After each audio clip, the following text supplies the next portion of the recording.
we're good. Yeah. I call this meeting to order.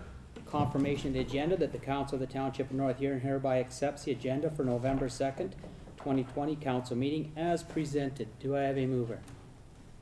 I have Kevin Faulkner, seconder. Anita? All in favor? Carries. Disclosure of pecuniary interest. Go ahead, Trevor. Yes, Reed Bailey, thank you. I do want to provide council and the public that I will be declaring a conflict of pecuniary interest on 7.2.1, which is the 2021 cost of living allowance. That discussion, as my wife is an employee of the municipality and as a daycare supervisor, I will not be voting on that motion that is in our package. I will be talking about a policy thought, but not as it relates to the motion, just as it relates to the policy on how we determine, on how staff and council determine the whole COLA discussion. That I would like to talk to, but I will not be talking to actually the motion on the increase. Thank you kindly, Trevor. Go ahead, Rick. Yeah, I'd like to, Reed Bailey, I'd like to, conflict of interest in regards to agenda item 7.3.1. Okay, thank you very much. Anyone else? Busy night tonight. Okay. Public comments. This is a 2-minute session where anybody in the public can come up and talk to anything that's on the agenda tonight for 2 minutes at this point and give us your views. For those that are going to present later, this is you'll be presenting later. This is not squeezing you into 2 minutes. So is there anybody that would like to speak to anything on the agenda tonight? Not hearing anyone because I can't see everyone. I shall move on. Consent agenda, that the Council Township of North Huron hereby adopts consent agendas 5.1.1 to 5.1.2, and further the Council of the Township of North Huron hereby receives consent items 5.13 to 5.38 for information. Do I have a mover? I have Christopher Palmer. I have Paul Heffer seconding. Anyone like to draw anything out from those and speak to it? Not seeing any, we'll move right along. Oh, I'm sorry, I forgot to call the vote. All in favor? Carries. Thank you. We're gonna go to public meetings and hearings and delegations. Delegations, the first delegation is Michelle Carter, Huron Public Health, RE harm reduction and safe disposal options. Michelle? Thank you.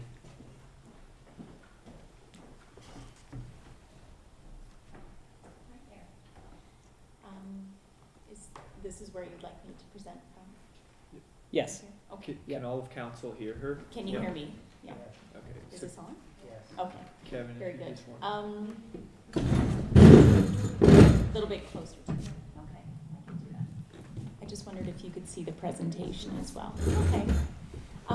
Thank you for having me. So I'm Michelle Carter. I'm a public health nurse at Huron Perth Public Health, formerly Huron County Health Unit. So I've had some discussions over the last year and a half regarding some disposal options here in Wingham. It started back, like I said, about a year and a half ago, more in the with the hospital setting, and Sandra Albrecht was gracious enough to be able to pass me on and speak further with you at the municipal level and the town to be able to talk about options for your town and for North Huron. So I'll begin.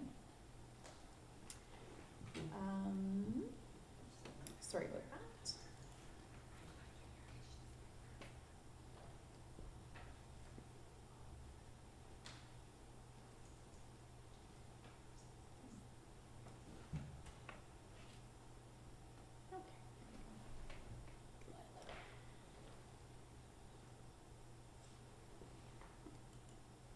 Okay, so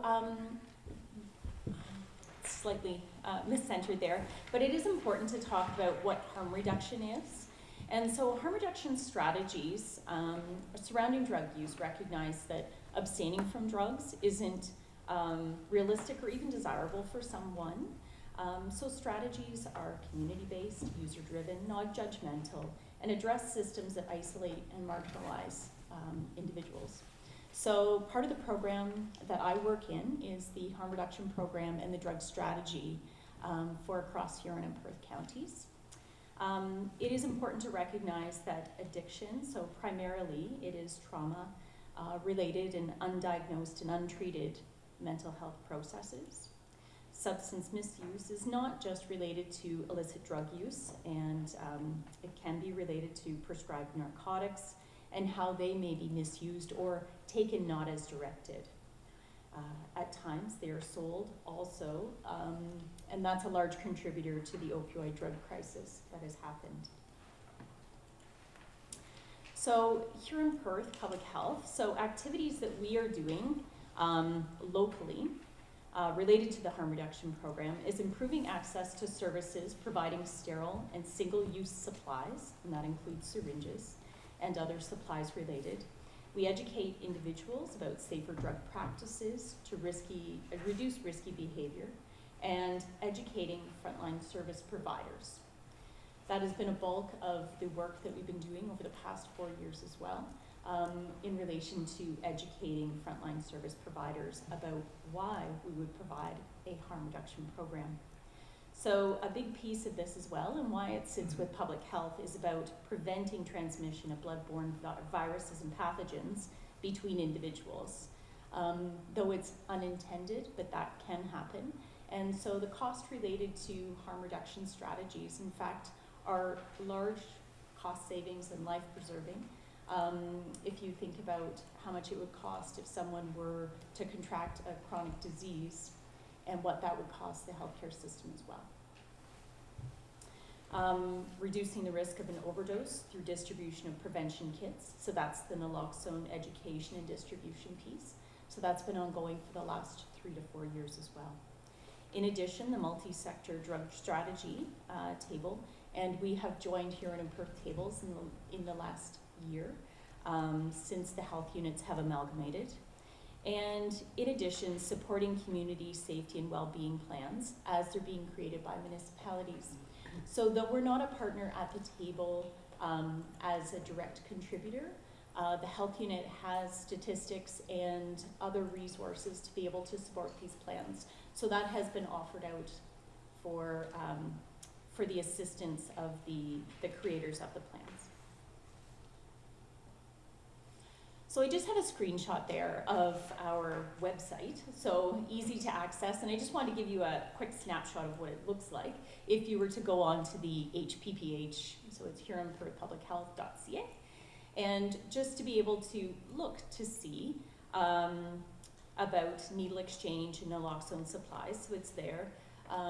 It has combined, so it is Huron counties and Perth counties, but it goes through what is available in your area. And I can say specifically for Wingham, we've been able to partner with Royal Oaks Pharmacy for the last 3 years, that they have been able to provide. They normally, or naturally as a pharmacy, they have been providing the naloxone kits and sharps containers, but they also are distributing the supplies. Mostly it is through word of mouth, and then once people start to know about the service, it seems to pick up. Just another touch base about the actual needles being distributed. There are other equipment pieces that we provide, but the needles are the piece that I want to talk about, specifically about the disposal. But just to get an idea of our area, so since 2015, so in the last 5 years, it started out that our needles distributed were about 27,500. 2016 it was 36,800. 2017 98,000, and we are about still sitting around 100,000 needles that we give out in a year. And just as a comparison though, that seems like a really large number. Middlesex London has been distributing over 1 million needles for harm reduction for a number of years now. So obviously distribution and disposal go hand in hand, and that's a big piece of why I've been talking with community partners for probably about 7 years now. And it's always kind of, it has been my goal to be able to have disposal systems in each town or municipality for the safety of the residents.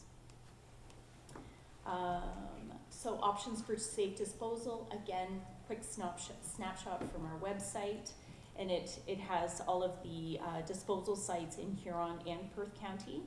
So for us in Huron County, you always have an option to be able to take a Sharps container to a pharmacy. Then the other places in the county, at the health unit site, in Clinton, 24 hours a day, there's a kiosk that it can be dropped off there. We worked with South Huron, the municipality of South Huron, about a year and a half ago, maybe 2 years now actually, because it was in October it was placed. So it just sits right behind the municipal building there. And we had to, of course, look to see where the best place was for that to go in the town. But that was placed about 2 years ago, and it has been going well and definitely used. And then the additional place in Huron County is the central landfill in Holmesville. You don't have to put it in a Sharps container, but it does need to be in a rigid container with a lid on it. And it can be disposed of there. I have a poster here. It will be adapted for both counties at some point, but I do think that it is helpful. I have distributed them in the past. You might have seen them in your towns. What this goes through is it's a learning tool, or it's a resource and a tool for anyone. So if a Sharp is found on a private property, it's the responsibility of the homeowner to safely dispose of it. If it was found on town or municipal property, in the street, park, beach, trails, at a facility, it's the responsibility of the municipality or the park staff.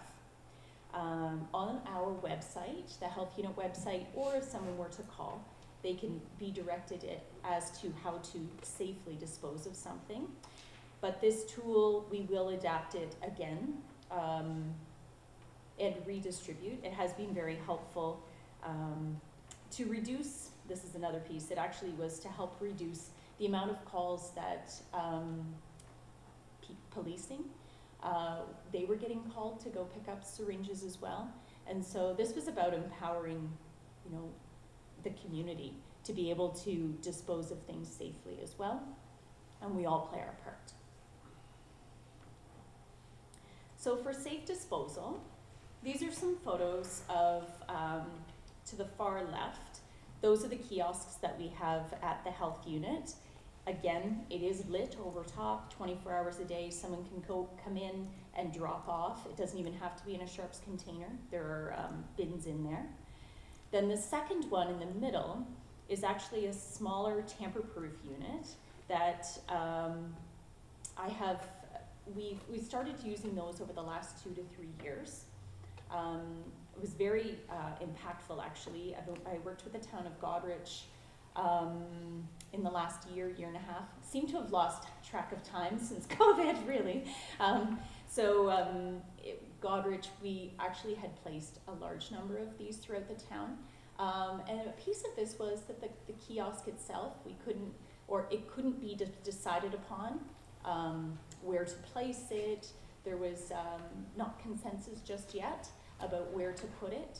I believe the town of Goderich is now looking forward to potentially placing 1 to 2 kiosks, but we are still in some discussion. The smaller tamper-proof units were placed in public settings. Their travel and tourism is high. The ones that used to be down at the beach, there was some vandalism there, so we worked with them to be able to provide them. On the right-hand side is the yellow kiosk drop box, and this is the one that we now have and are able to place in a community. It sits, you probably can't see me, but it's about this tall. It's not large, it is yellow, but it can be discreetly put somewhere for access for community. It isn't just people who use syringes who would want to put it in there. Anyone who uses any type of health care related Sharps, it can be diabetics, it can be people who have home care related equipment. This is a safer spot for them to dispose of it, opposed to it going in garbage and putting municipal workers at risk of getting a needle stick injury as well. So the yellow kiosk is the one that we have in stock right now. So it's about $2,500, and that's with the install. The smaller gray one in the center is about $200. Now, part of the program for harm reduction is that we place these. So this is already purchased. It already, it's a matter of being able to place it in your community. So it would come, these pieces would come at no cost to your municipality. However, the one piece, so moving forward, these are my recommendations for North Huron, is that I would like to be able to engage in discussion. I have had discussion already, but it is important to bring this to council for you to talk about and to ask questions about. My recommendation, or a health unit recommendation, would be for North Huron to accept a large disposal kiosk, at least one, from Huron-Perth Public Health, to be placed on municipal property for safe disposal of sharps. The second recommendation being North Huron Council consider small tamper-proof sharps containers in public buildings that have ongoing concern with reported found sharps. And then the third piece being that North Huron secure a contract with a provider for sharps disposal, for hazardous sharps. So the last point being, and with the caveat, that that cost would be reimbursed to the municipality as long as it was sustainable from the Ministry of Health. So the health unit receives funding for this. It's just we want to be able to set up a sustainable model. If we take all the contracts as a health unit, if by chance funding no longer was happening in the same way from the Ministry of Health, we wouldn't want it to then be in limbo. So we have set it up in Huron County. In other counties, it's set up differently. There's no consistent way straight across the province, but this way seems to be the most sustainable. So the actual disposal contract, just to give you some ideas here, and I spoke with Sam Gray from ECS Cares prior to this meeting today. I spoke with him last week. So the cost of fees for service is $329. Now that would be monthly, or however it's serviced. So it could be reduced down to 8 weeks, so every other month at that cost. But it would depend on how it was used or how frequently it was used. So that is at a cost, if it was monthly, at just under $4,000 for the year. And again, it would be reimbursed to your municipalities, as long as the funding was there. But that's the intention at this point in time. The hands-off service that ECS Cares offers is recommended after the installation of the kiosk. And that would be for the first, say, 2 years of that contract, just to be sure. You could continue with that model. Over time, the staff of North Huron may take that over if it was desired. Again, it would be something that you could discuss. I don't know if you, over time, but the initial contract would be the recommendation.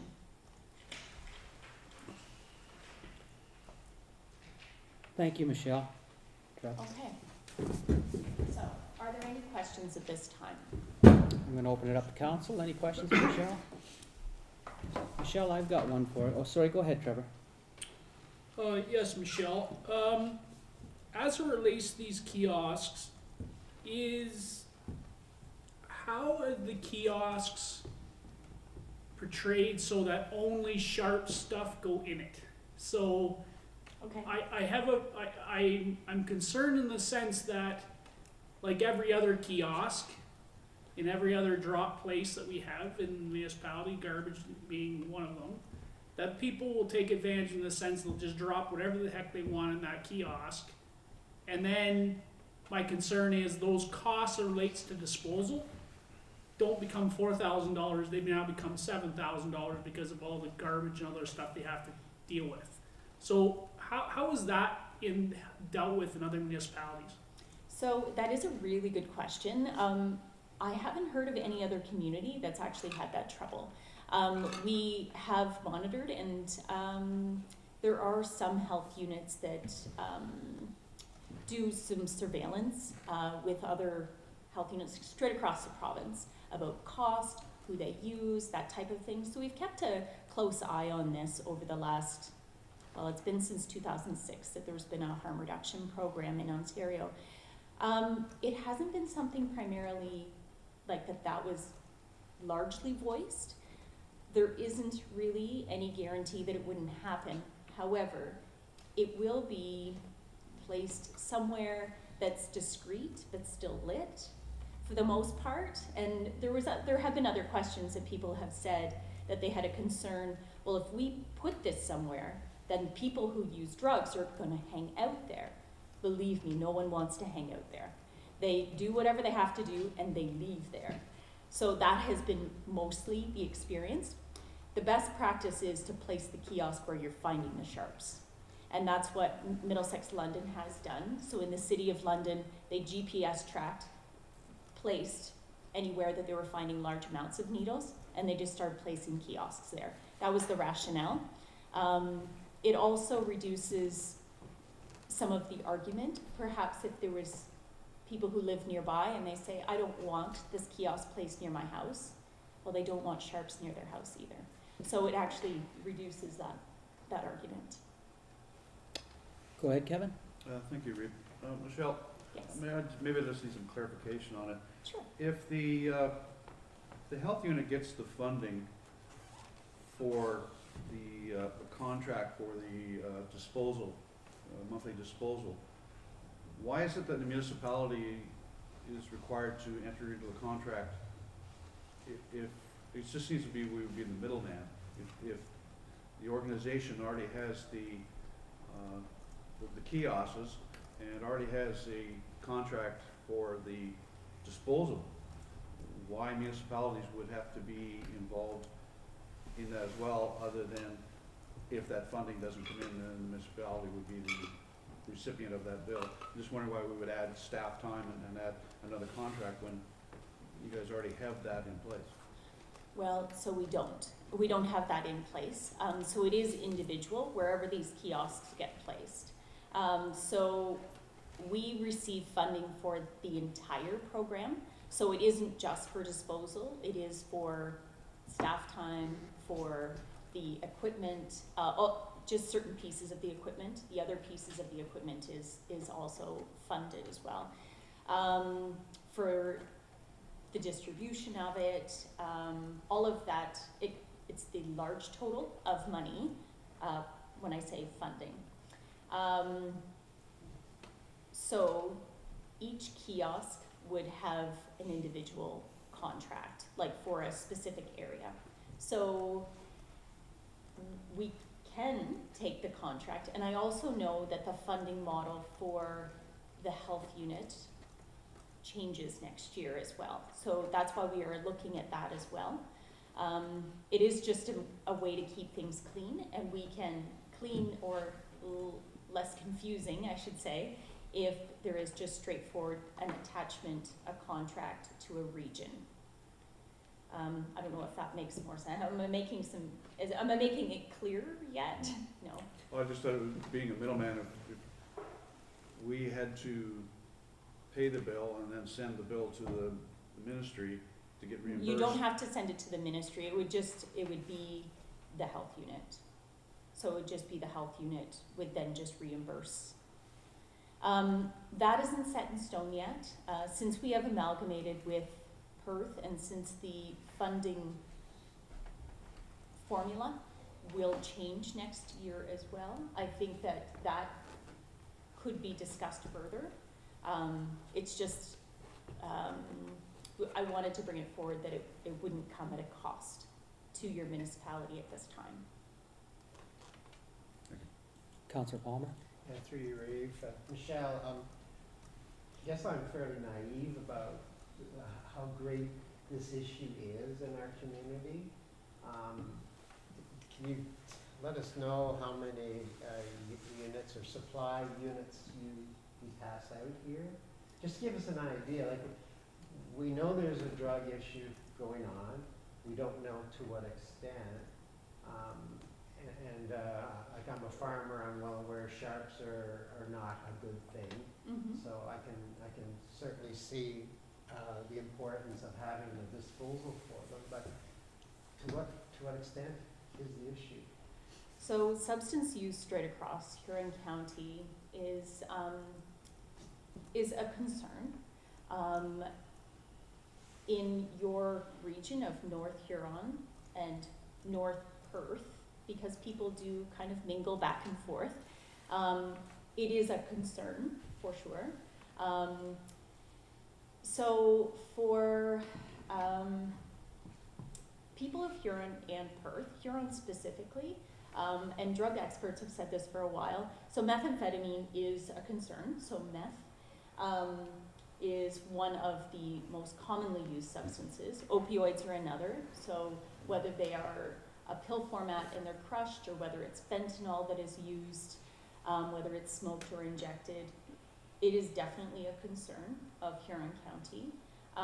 That is something that we did a situational assessment on over the last 3 years. And in North Huron, there is a risk of sharps being found, and your municipal and parks and rec could contest to that as well, that they were concerned about sharps being found.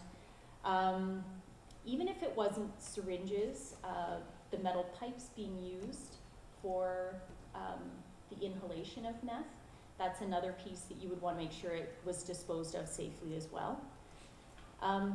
It is of a concern for your community. I don't know I don't know how to quantify it, to be able to say, what number of people in your community, but it is of concern. Population-wise, Wingham and Goderich are our biggest towns in Huron County, and Exeter. All three have more substance use issues. Anyone else? Michelle, just a few things from me. One, if you approach the Royal, thank you. Yeah. If you approach the Royal Oaks campus up by the hospital, where we all go to see our doctor, pretty well all of us go to see our doctors. Yes. Okay, you have, that's great. How about the Blythe Pharmacy over in Blythe? Now, your question is, have Yeah. I approached them? To put a kiosk there? Oh, yes. Only So at the hospital site, that is actually that was where I was hoping to put a kiosk, because it made sense. There was lots of traffic kind of in and around there. But that is owned by the hospital. Yes. And there was discussion for a length of time, and it was declined by the hospital board. Oh, we'll make a call. The other one was the Blythe Pharmacy. It's a new pharmacy that opened up. I'm not sure if you're aware of it. It's less than a year in existence now. I'm just thinking that would be a high traffic area across from the theater. Have you ever approached them? No, and there hadn't been concerns voiced from Blythe at this point. And again, like I said, Wingham has a larger population than Blythe. Mm-hmm. And the concerns were voiced from the town of Wingham. Okay. Like just in this area. So one of the things I could have done, and anecdotally I can tell you that EMS, OPP, Choices for Change, they can all back this. Choices for Change is the addictions service, and they would be able to say they have a number of clients from Wingham as well. OPP over the years, I just didn't trouble them at this time to pull the numbers of how many times they've been called at this time. And the reason why I didn't was because when we had our first meeting before, speaking with Sean about syringes being found in your area, and it was evident already that it was a bit of a concern and a worry. This is a solution. It's that it's a safe place to be able to place syringes in the community, that people can do it at their own leisure. Thank you. And again, like I said, it isn't just people who use drugs. Yeah, there's the regular stuff too, diabetics and that. And the thing is that it may get required to be emptied twice, like every 2 months, Mhm. and that's fine. Yeah. But it's something to have in your community to keep people safe. And I did hear you say you were working with our staff, so I'm gonna presume we're gonna have something come back before us from our staff sooner or later. You were working with them? Michelle? Yeah, so in response in terms of, so there have been preliminary discussions with Michelle, and subsequently, Michelle is here to present this to council. If council is supportive of it, staff can bring back a report in terms of, we'll continue to work with Michelle. She's outlined in terms of, a large disposal, the tampered units, in the public buildings. We'd have to kind of look at that and where those might go, and we bring that back to council. So Michelle, just to wind up, I want to tell you that I do sit on the homeless, immediate homeless needs for the here in Perth County. We're working very hard, and we're all pulling in the same direction. This is part and parcel of where things begin, and we have to bring it to some kind of an end if we can, and it's only us that will do that. About, 10 days ago, 2 o'clock in the morning, there were 6 OPP cars out in front of my house. And in my garden shed, they found a guy with lots of drugs. Well, the next day I had my 3-year-old grandson out playing with Grandpa, and I'm really glad that no sharp needles were left behind. So it is an issue that we should all work together for. So if there's any other questions? Go ahead, Trevor. Yeah, the only thing I have is that, in kind of relation to the hospital board, that would not be municipal property. And the hospital is gonna have their own uses for sharps. They have tons of sharp containers because they're a hospital they're a hospital. Right. Arguably in the sense that in this particular case, the request is coming to put it on municipal property, therefore the municipality is responsible for the cost. As everybody is aware, we have to look at I think I know where Councillor Faulkner was leading, in the sense that if the funding goes away, the asset's already here. Now, it's another one of these things, does now the municipality inherit it? Because now the funding is gone. If the Minister of Health, Long-Term Care diminish the funding that you provide, the concern is that if those disposal fees, if we put them in, they're now not funded, the municipality is required to potentially continue that cost, and it's an inherent cost. These are one of the things that, and I think it's a great program. I'm not disowning the program. I think this is where Councillor Faulkner was talking, is that municipality tends to get a lot of things provided to them, or asked to provide to them, and say, well, there's no cost to you if the funding's still alive. And then all of a sudden, 2 years from now, when the funding goes away, the municipality's inherently got this piece of asset. And now what do we do with it? Do we get rid of it? Do we keep it, or all that type of stuff? So. Okay. So if I have a chance to comment on that. So at any point, so if you had a 2-year contract, after 2 years, if it was a matter of, even though it was being paid for, if it was decided you no longer wanted it for some reason, there was no evidence that you needed it, which would be pretty hard to say that you don't need it. But if that were the case, it could be removed.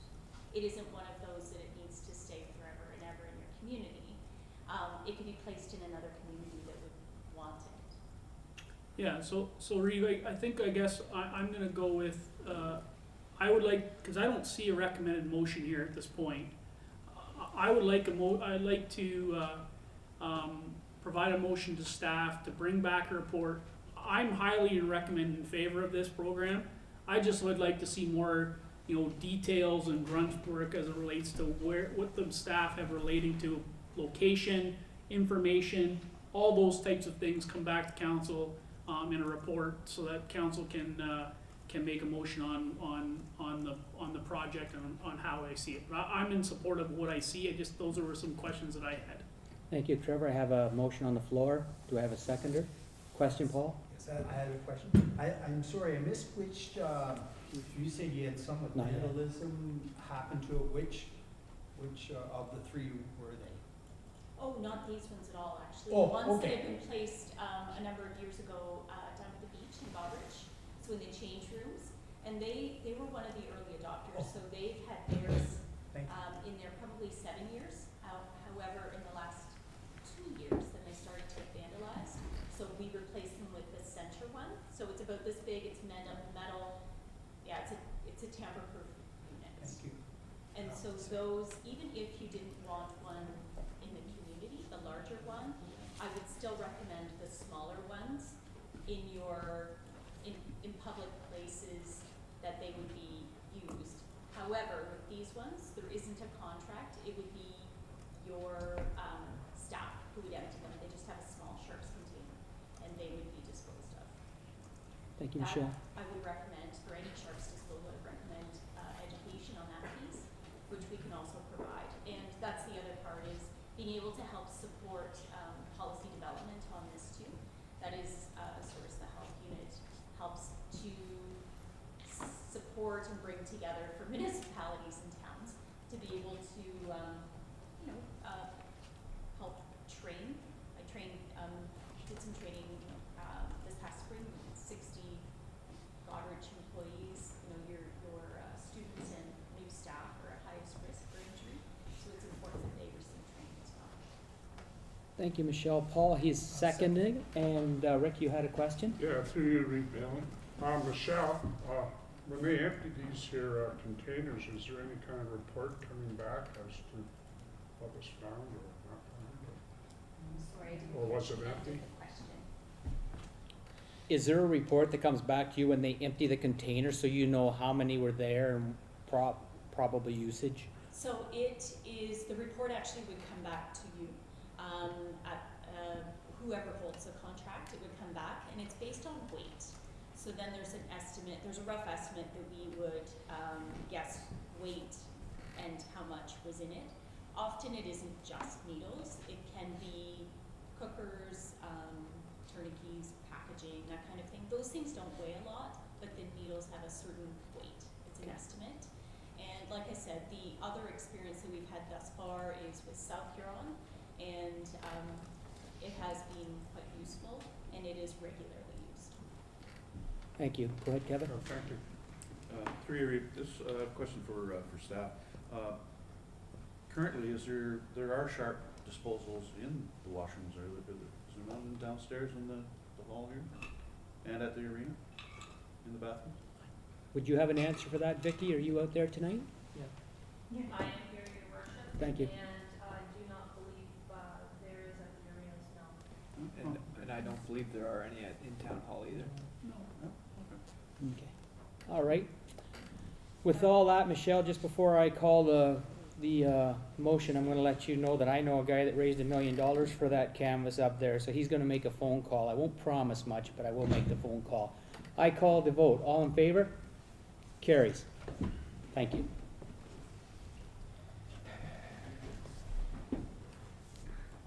(6.2) Karen Stewart and Verna Steffler, Alice Monroe Festival of the Short Story RE support for 2021 festival.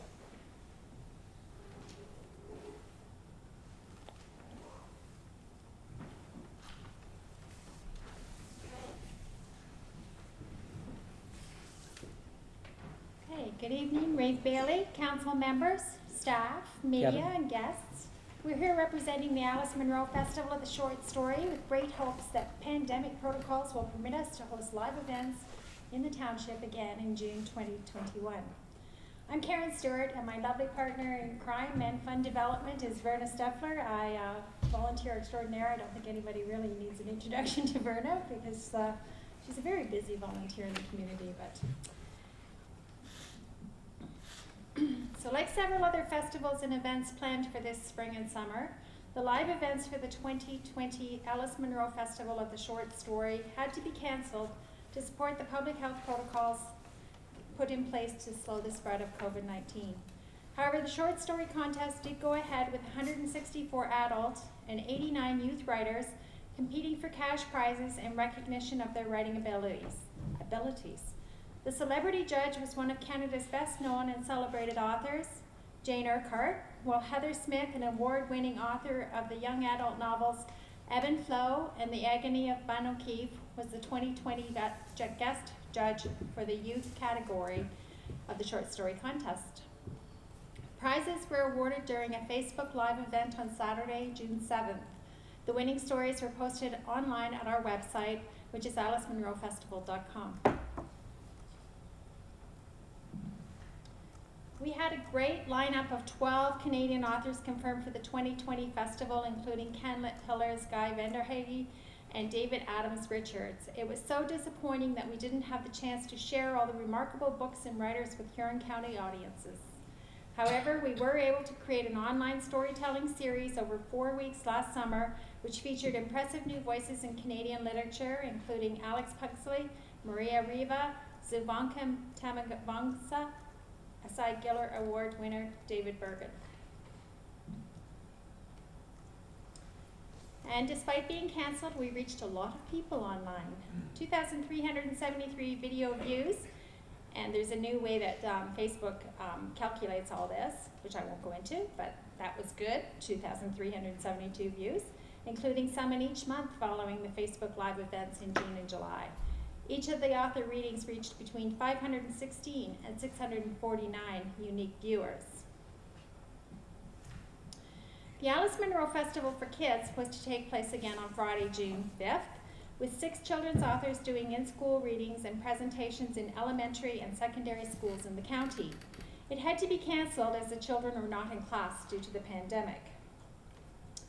The 3-day Alice Munro Festival of the Short Story nurtures emerging writers and celebrates the short story and the landscape that inspired the work of Alice Munro, North Huron's very own Nobel Laureate for Literature. 2021 will be our 19th year hosting activities in North Huron. The 2021 festival is scheduled for June 4th to 6th. 1 day of live programming will take place in Wingham, while 1 day of virtual programming will be added. The short story contest remains unchanged and will open on January the 1st. The Alice Munro Festival for Kids is being planned. Further details will come via virtual or live experience. So this summer, 8 Canadian author readings, 6 master classes led by Canadian authors. Those master classes sell out every year. They're very popular. 1 panel of artists in discussion, 4 children's authors, a short story awards luncheon with a locavore lunch, short story readings, the bookstore, and the Alice Munro Festival Country Tour. We have a wonderful committee of dedicated volunteers who generously give of their time and talent to raise funds and profile for and of the festival.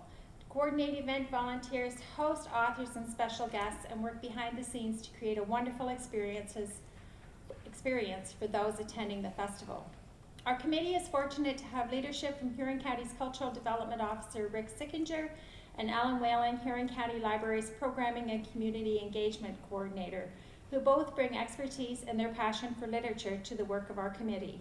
We are also very grateful to have a council rep with Paul Heffer on our committee. We did not collect the approved funding for the 2020 festival from the Township of North Huron. We were able to keep our expenses very low, as we knew before we invested too much in marketing that we would need to shift our plans. You can see by this budget that your investment directly supports programming and promotional activities. Intellectual, emotional, and spiritual experiences are shared by readers and writers through storytelling. A reader can fear, and a reader can feel joy and be excited and know grief. They can laugh and cry, shiver and rage. And they can feel less alone or that they matter. And relating to Alice Munro, it can give us our place in the world. We have a community and characters that are as unique and interesting as anyone, anywhere. We're asking the municipality of North Huron to continue its tradition and support the 2021 festival with a grant of $3,500. I will admit that there's an error on the slide, and I apologize for that. This funding will directly support visiting authors as well as the marketing of the 2021 events in North Huron. Community support is vital for the festival, and we're very proud to acknowledge these generous donors. The County of Huron has designated this festival as one of its annual signature events. We hope you will too, and continue to support this unique festival in North Huron. Anything to add? You want to add anything? No, you've done a fine job. Okay, so thank you for your time and consideration, and we'll try and answer any questions if you have any. Thank you very much, Karen.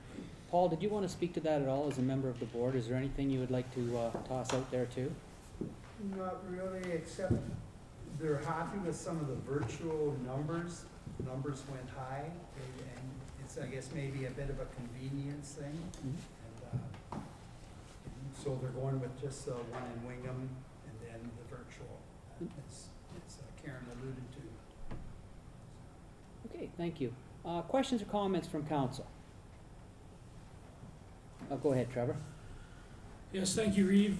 You know, as a member of this community for probably as well, the least of anybody probably sitting at the council table today, this has been an event that, you know, I truly believe supports the cultural nature of this municipality. You know, in order to, we have not been able to, in all reality, Alice Monroe has provided this community with more exposure than I would truly believe anybody in this municipality has. And in order to have an event of this magnitude that, you know, the municipality continually supports year in and year out, and has not been, I would argue, has not been stagnant. It has been consistently changed, it has been consistently growing. To be a committee of, and to have 19 years of this event is exceptional. And I want to thank, you know, Verna and Karen and the entire Alice Monroe Festival Committee for their, you know, exhausting effort in order to continue this during an exceptionally difficult season with the pandemic. And again, I don't see, hopefully we can see some light under the end of the tunnel by the time next summer comes along, where we can have an event like this that can showcase not only Wingham, but the rest of North Huron as a shining light in literary culture in this municipality, because I think it's, the schools really enjoy it, the schools really need it as it relates to that, and I think this municipality is far better off having it than not having it. So thank you very much. Thank you. Go ahead, Kevin. Thank you, through you, Reeve. I want to reiterate the feelings of Councillor Slipe. The Alice Monroe Festival of Short Stories it's our story. It's stories of life here. It's stories of our existence. If you don't keep telling the stories year after year, you become history. And I don't want to see literature and our story become history. I fully support your concept, and I fully support the funding of this. Thank you. Thank you. Go ahead, Chris. Yeah, just to add to Councillor Faulkner, actually it's a great way of putting our pride into action and adding to our history, continuing with our history. And for the young folks, it's an opportunity for them to grow.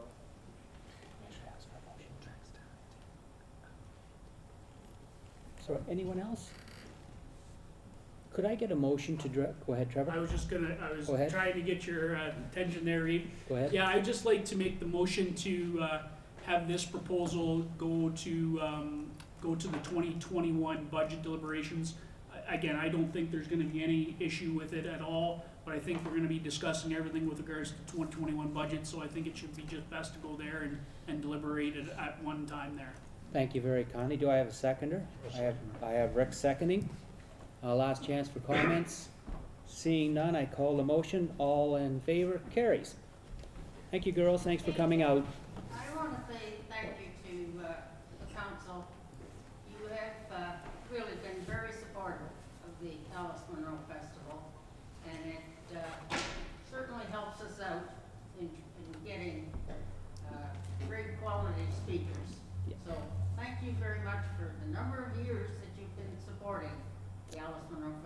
you girls are always welcome. appreciate it. Thank you for coming out. Report, clerk's report. PL 2020-15, request for an extension of the draft plan approval plan of subdivision file 40T12000001. Planner Walker Bolton, are you in the audience? Good evening, Ray Clemens. Thank you. Good evening, council. Purpose of this application is a request for an extension to the draft plan approval. The plan of subdivision that the Reeve has mentioned the name of the draft plan of subdivision.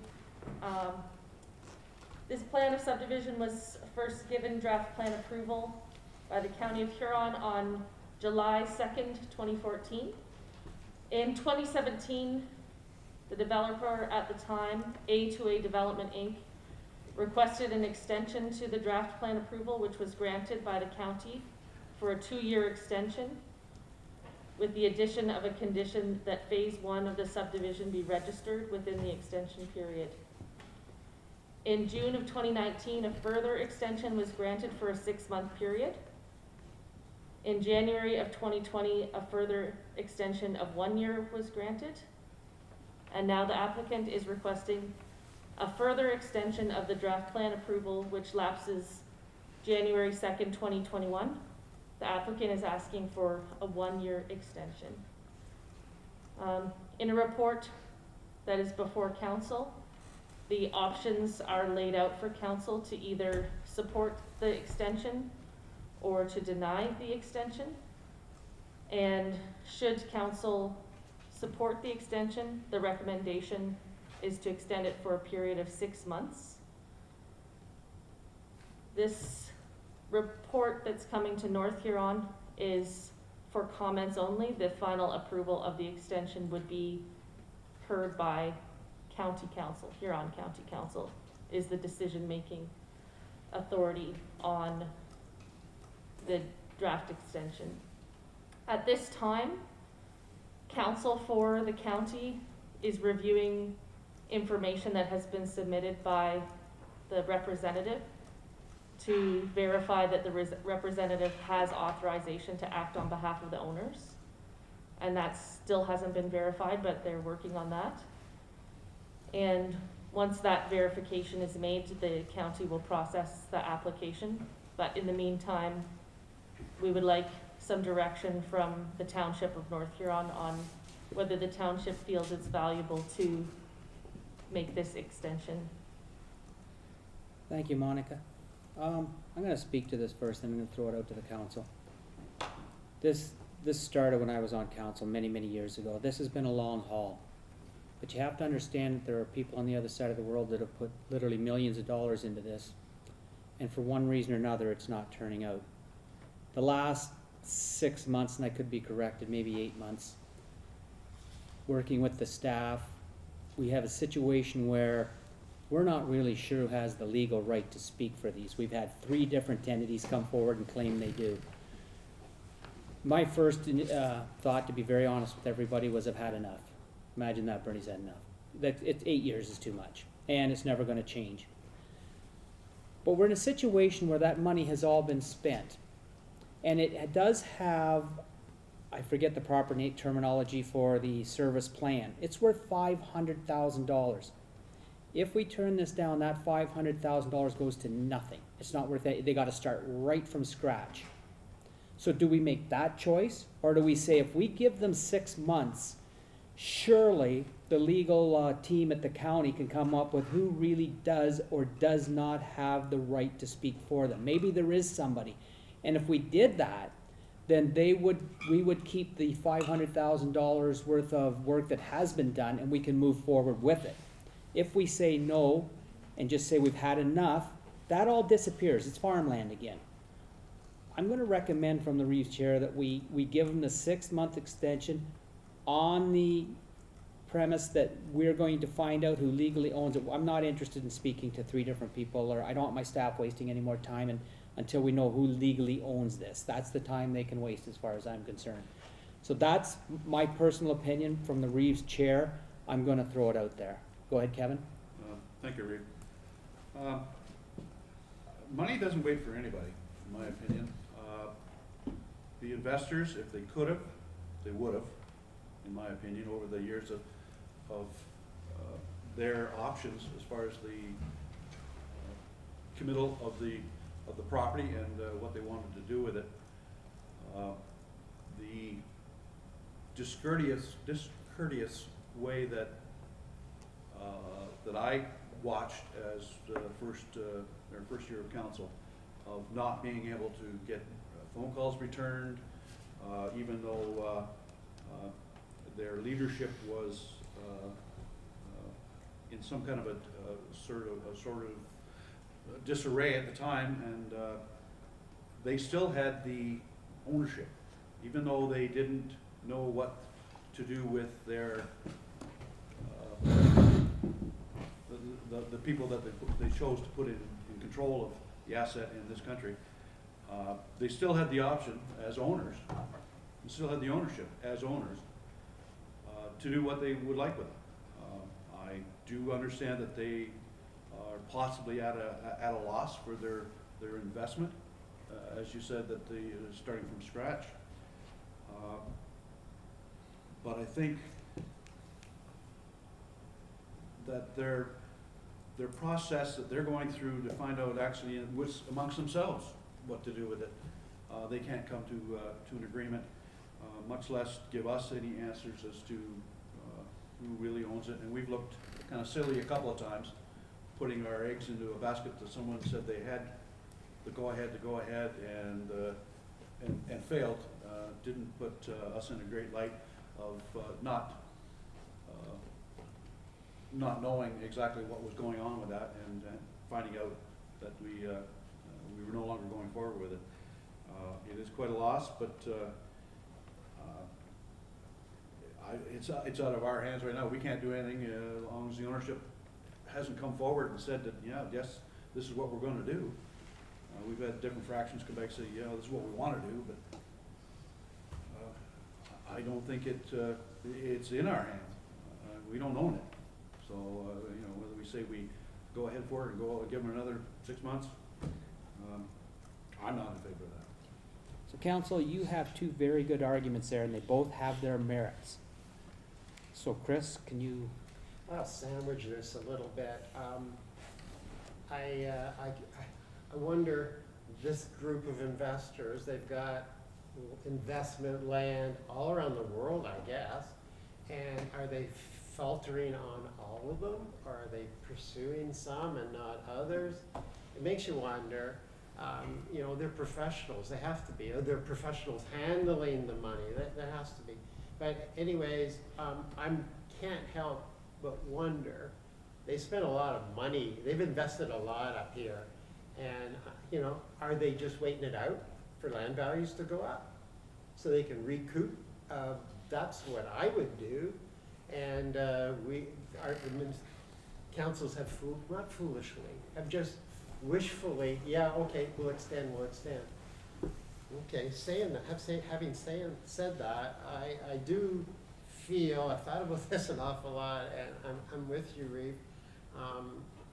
I think we should give them a bit more time, but I mentioned it last time this came up. There has to be a penalty.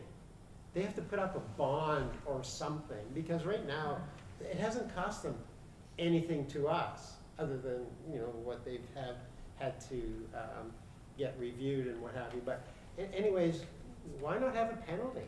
And if they fail, whatever the price that we put on it, then they've lost it. Because if a construction guy fails to build a house at a certain date, he forfeits something. That keeps people going, so why not have that if we legally can? And that I don't know. So just before I go to you, Trevor, I just want to throw it up. Monica, could you answer those two questions about the finances, number one, and two, I believe this company also has land in Bayfield, which would be in Huron County. If I'm wrong, I'm not sure. You may know of other, what's going on with their company. Thank you very much, Reed. Yes, I want to be very careful about what I say about a company, but A2A Developments, Inc. was the former developer involved, and A2A Developments, Inc. was involved in other projects in other parts of Huron County. There was a project in Central Huron that didn't go ahead. A2A Development, Inc. is no more, as I understand it, and they're not involved.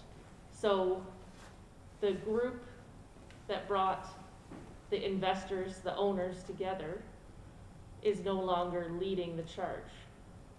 So the owners have had to organize themselves to get new representatives. So at one point, we had Doug Searson as their representative, and now we have Jeff Medina as their representative. But Doug and Jeff aren't affiliated with the original developer, A2A. They're just representatives who've tried to come in to shepherd things forward on behalf of the owners. So if the owners were here today, or their representative, they'd say the reason it's taking us so long is because we had an entity that was driving this at one time, A2A Developments, Inc., and now we don't have that entity anymore, and it's taken us this long to organize a group of over 600 owners to do the decision-making and coordinate our efforts. So I don't know if that helps to answer that question. That does, Monica, thank you very Okay. kindly. And then the other question was about a bond or financing. If council was to choose to recommend the 6-month extension, one of the, an additional condition was recommended in my report that within that 6-month extension period, that the developer sign a development agreement with the township and put forward securities associated with that development agreement. I see that, I saw it, but there was no value. I like to know numbers.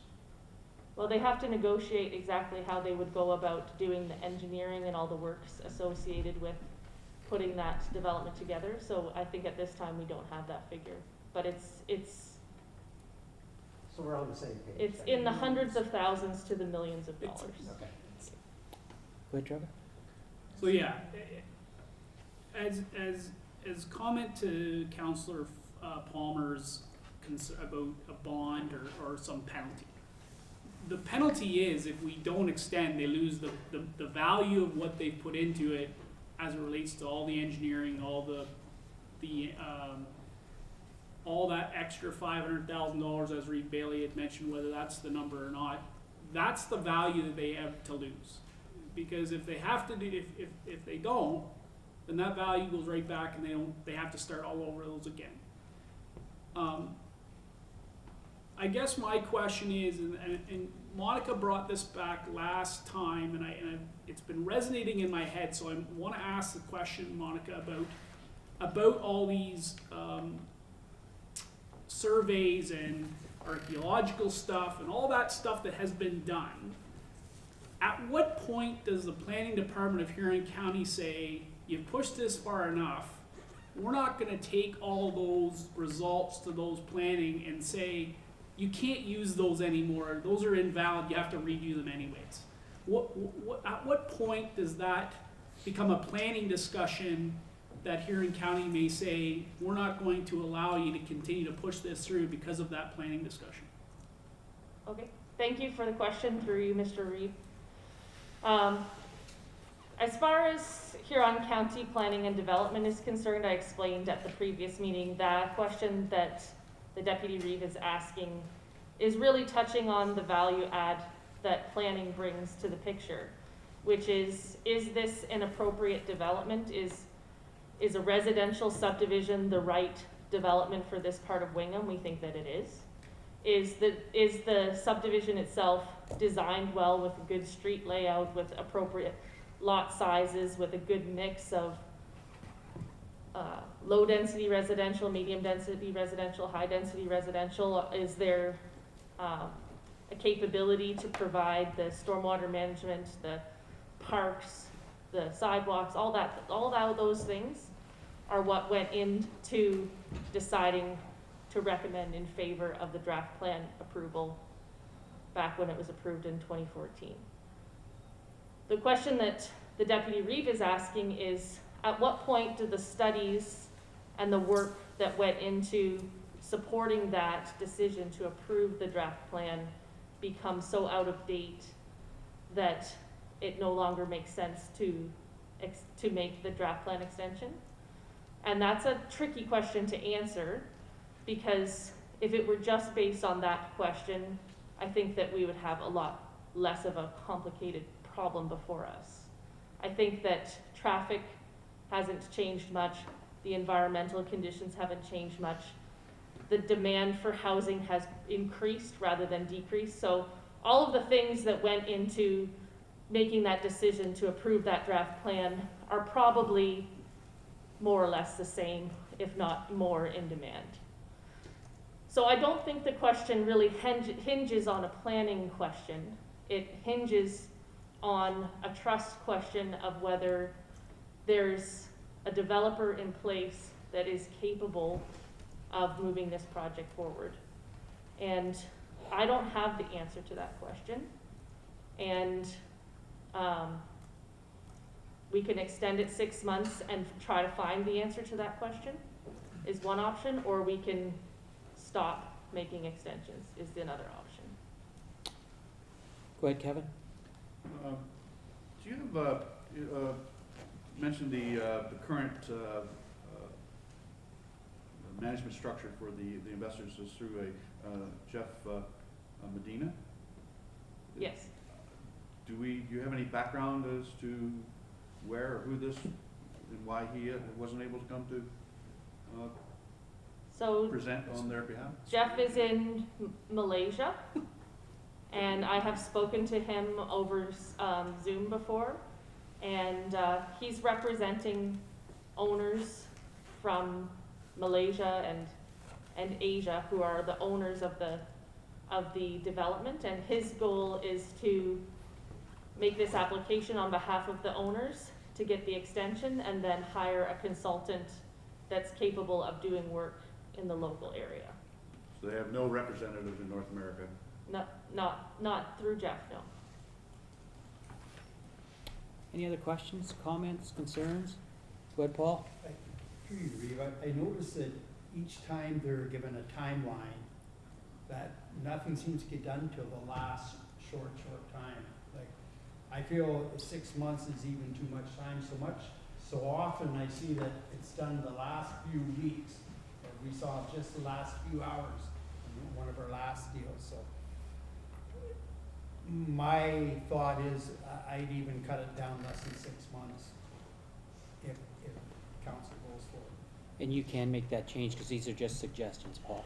Go ahead, Kevin. Yeah, I agree with that last statement there. Their contract ends in January, correct? January 1st? Yes. The current extension will expire on January 2nd, 2021. It's in their ballpark. Whether they come back with anything within that time, whether we say yes or no, dies in the contract when it ends. Monica, can you speak to what we have to do for the county, though? That's why it's before our council tonight. But why give them 6 months if the I agree contract's with you. done in January anyway? I agree with you. Monica, could you speak to that? So the county of Huron is looking for a recommendation on the application for extension that's before us, and it's coming to the township for comments. So there's two recommended motions that were put forward, one for a 6 months extension and another for recommendation of denial of the extension. So to my council, from what I just heard, and then I'll hand it over to you, Trevor. The council would like to change that 6 months to 3 months. And you'd be okay with that? Just throwing that thought out. Go ahead, Trevor. So January 2nd is the deadline, but the issue is that what I'm hearing, or at least what I'm hearing is, why do we give them an extension when they already still have till January 2nd? The reason why we have to do it here is because the county, it has to go to a county council meeting for the discussion before January. So it's probably not gonna get on a county council agenda in my mind and probably till the middle of December anyways now, is my guess. Monica might be able to answer that better than me, but the reason why is that extension is gonna happen just before January 2nd. So arguably, the discussion, you're absolutely correct, Councillor Heffer, is it seems like they consistently do this stuff at the end. What needs to happen is, once this recommendation, whatever recommendation council decides, I think if they're not watching tonight, they're getting a real sense of the patience that is running real thin here at North Huron Council. So we want this development, we've said it all along, we want it. I think we need it as it relates to, you know, the housing shortage. It's time to put up or shut up, really, in all honesty. And I think ultimately, from my perspective, is I think the knowledge, I know there's been extenuating circumstance on their behalf, and it's hard for them to talk to us because they're in Southeast Asia. But here it is. If this council decides to give them an extension, they have to be very clear that they better be working on this effectively now to get to us to that day. Don't stop in all your morals and then come back in 6 months and ask for another one. Because ultimately, I think, in my perspective, I've said this before, I am more than happy to give them the extension for the 6 months, which would be till June the 30th. But I will tell you right now, when June the 30th comes along and we don't have a draft plan subdivision agreement, they're gonna have to give me a significant layout of where they were to where they are now before even a recommendation would come. Like, I wouldn't even, to me, this is it, in my opinion. This extension, in my opinion, is it. We've given you basically three extensions. This is time to enough's enough, in my mind. So, I'm okay with the extension, as it reads. But my position has been all along, since the last council meeting and the council meeting before that, is they need to start showing us how interested they are in North Huron, because North Huron is very interested in that development, and they're not showing us the same level of interest because we don't know who we're talking to. We have no idea. So arguably, step one, I think, is being discussed right now as it relates to the ownership group and how they can communicate and discuss with whoever.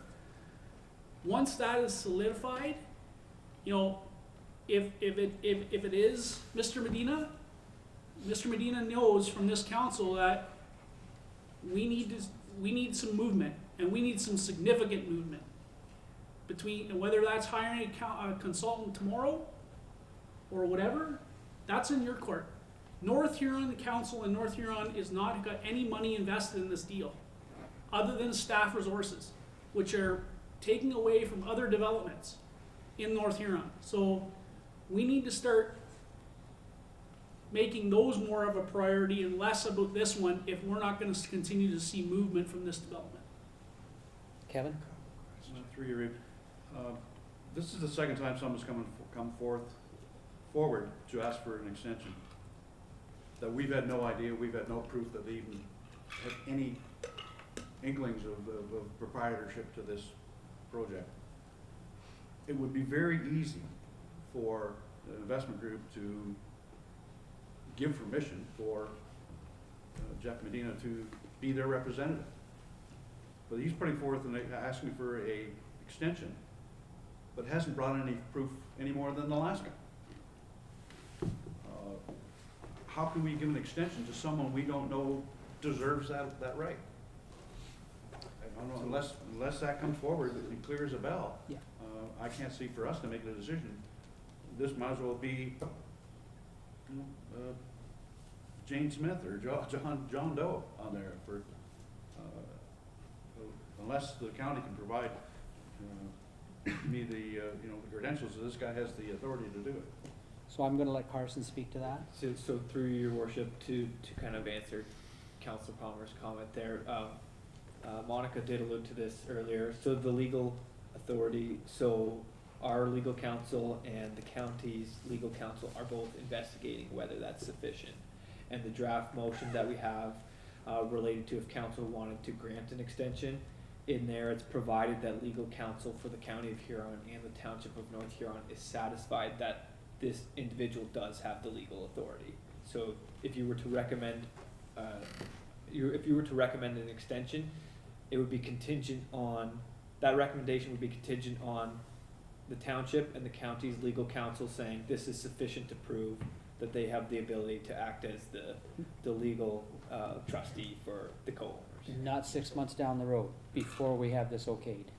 But if he does have the right to represent them, he could make those changes by January. He could come forward with the plan by January without an extension, if he actually has the right to talk on their behalf. I know it has to go to council, or back to Huron, but if they actually own it and they have the contract till January, and it's gonna be fulfilled, or us granting him an extension before we even know who has it.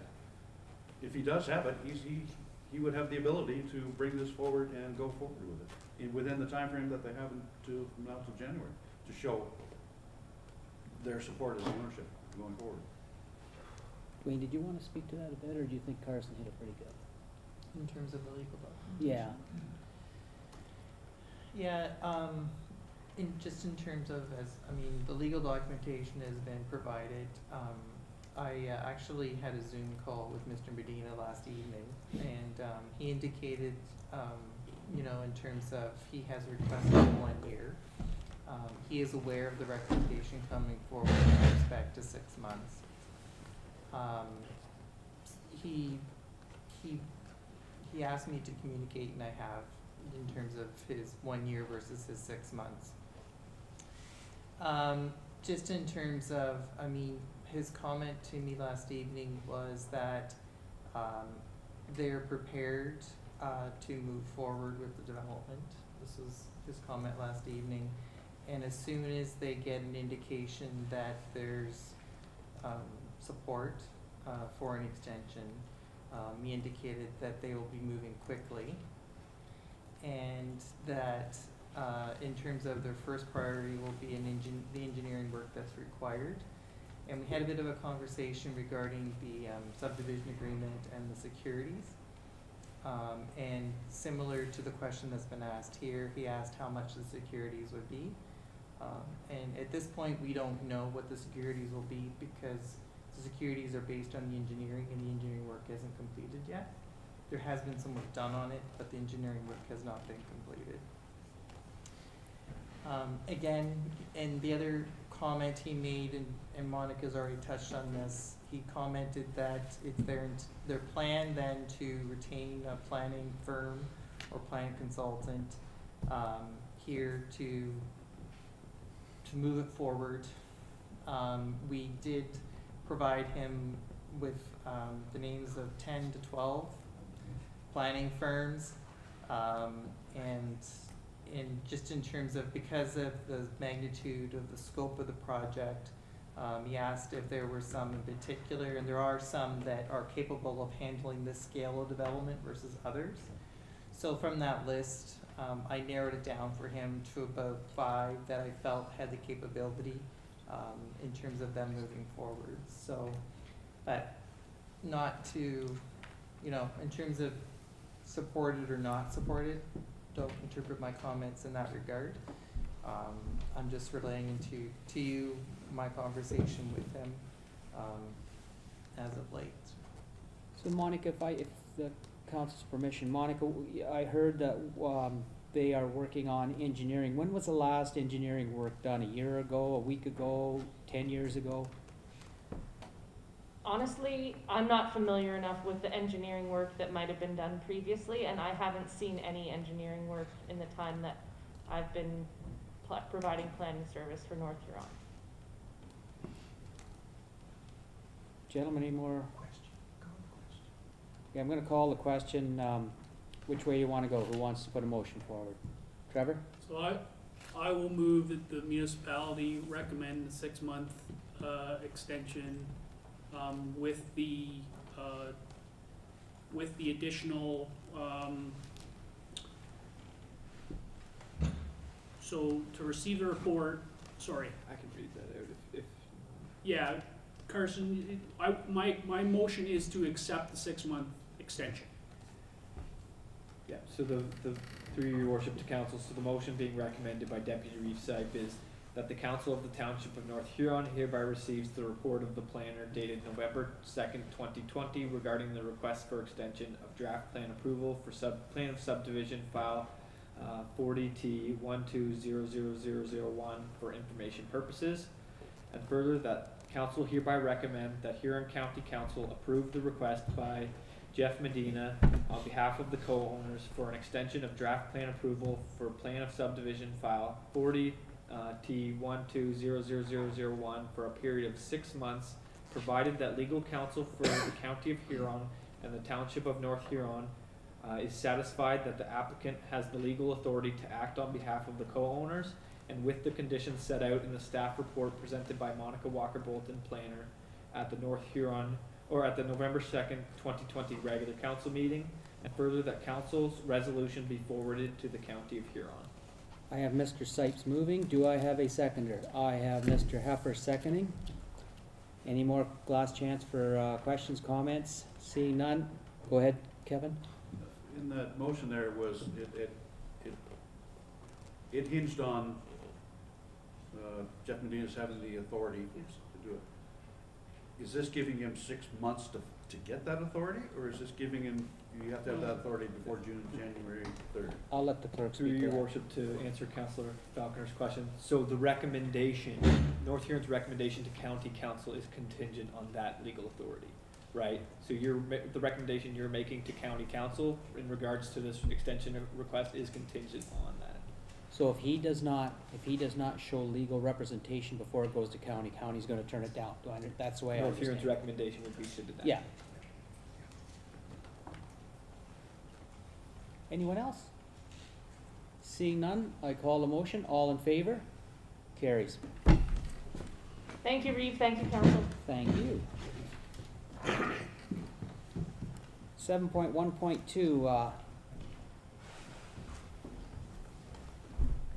EM 2020, update of Huron County Municipal Assistance Agreement. Carson, do you want to speak to this one first? Sure, thank you, worship. So, back in November of 2019, so what council will remember is Dave Clark, the CEMC and emergency manager for the County of Huron, and also Township of North Huron, brought a Huron County Mutual Assistance Agreement forward for council's support and adoption, and council passed that bylaw and the agreement in November of 2019. So this is a follow-up to that agreement. Dave Clark had mentioned that with COVID-19, things kind of got put on the side burner for a little bit, but that after a review of all of the agreement by all the different municipalities, a couple of the municipalities have suggested some minor changes, and as a result, this would require North Huron to adopt a new bylaw with the updated Huron County Mutual Assistance Agreement. And as you'll have seen in the report, the one major change is related to clause 4.6, which was regarding the sharing of building officials. And so Dave just noted that legal opinions received that these provisions to share building officials would require additional bylaws to be passed, and that most municipalities already have an agreement for the sharing of building officials in place. So basically it became redundant to have that included in the mutual assistance agreement. And then, as noted in the report, the other changes there are mainly related to wording preferences that were provided by other municipalities. So the recommendation of this report would be that we would bring back a bylaw with the updated mutual assistance agreement for the November 16th council meeting. And then basically all the other municipalities involved in the mutual assistance agreement would be looking to adopt that bylaw and agreement as well. So I'm gonna read the motion, then we'll have a conversation. That the Council of Township of North Huron hereby receives the report from David Clark, CEMC Emergency Manager, County of Huron, regarding the updated Huron County Mutual Assistance Agreement, and further that the council direct the clerk to prepare a bylaw for the November 16, 2020 meeting to adopt an updated Huron County Mutual Assistance Agreements. Do I have a mover? I have Rick McBurney, seconder. I have Anita Van Henderson. Conversations? Not seeing any. I call the motion. All in favor? Carries.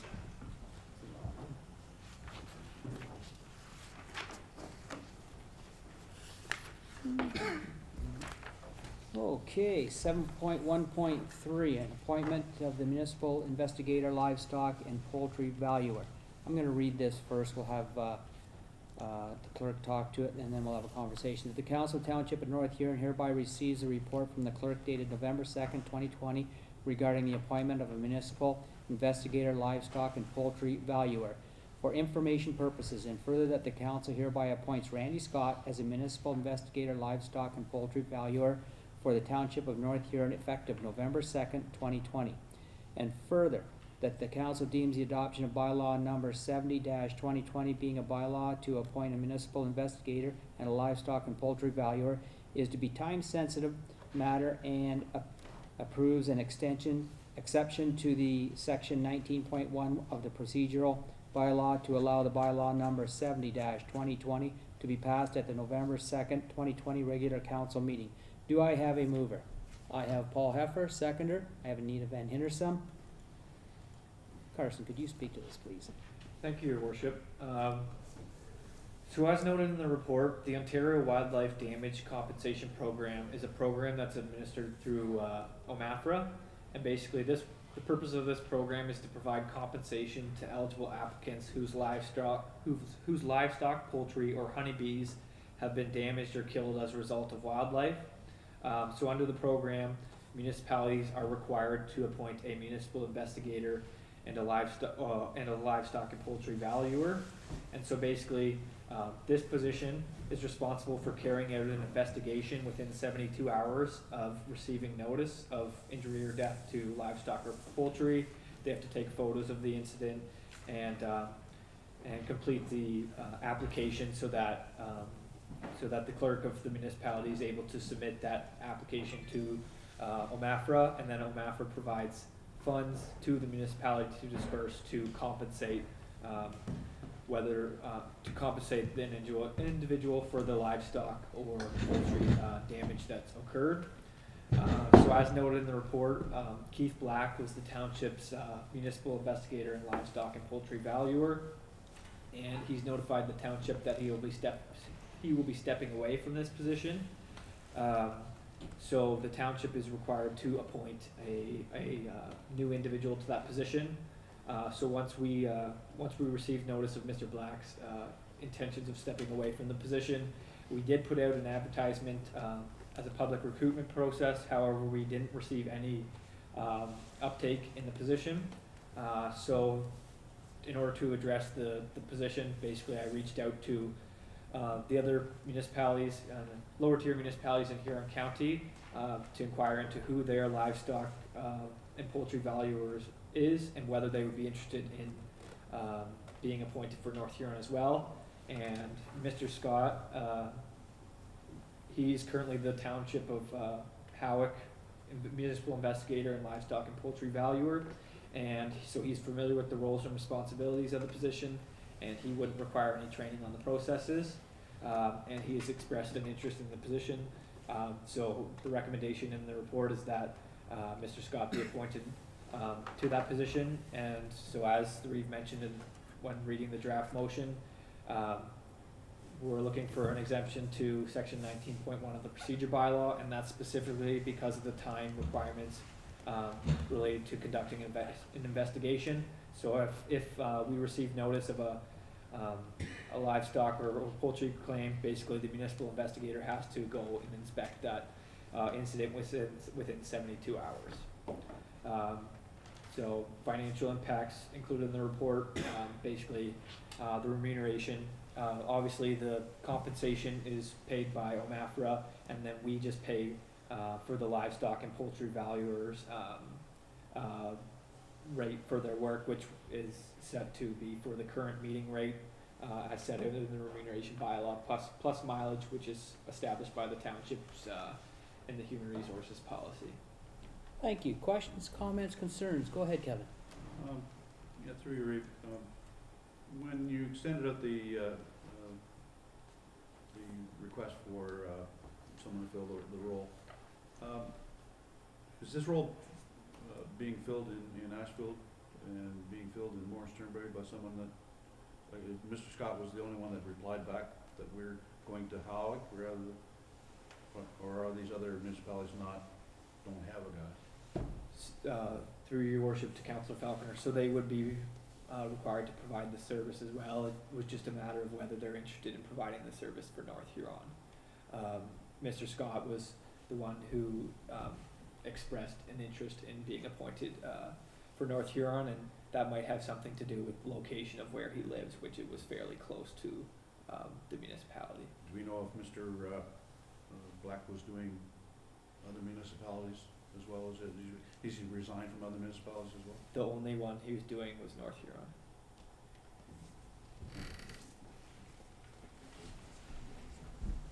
Okay, any other questions, comments? Not seeing any, I call a motion. All in favor? Carries. Thank you.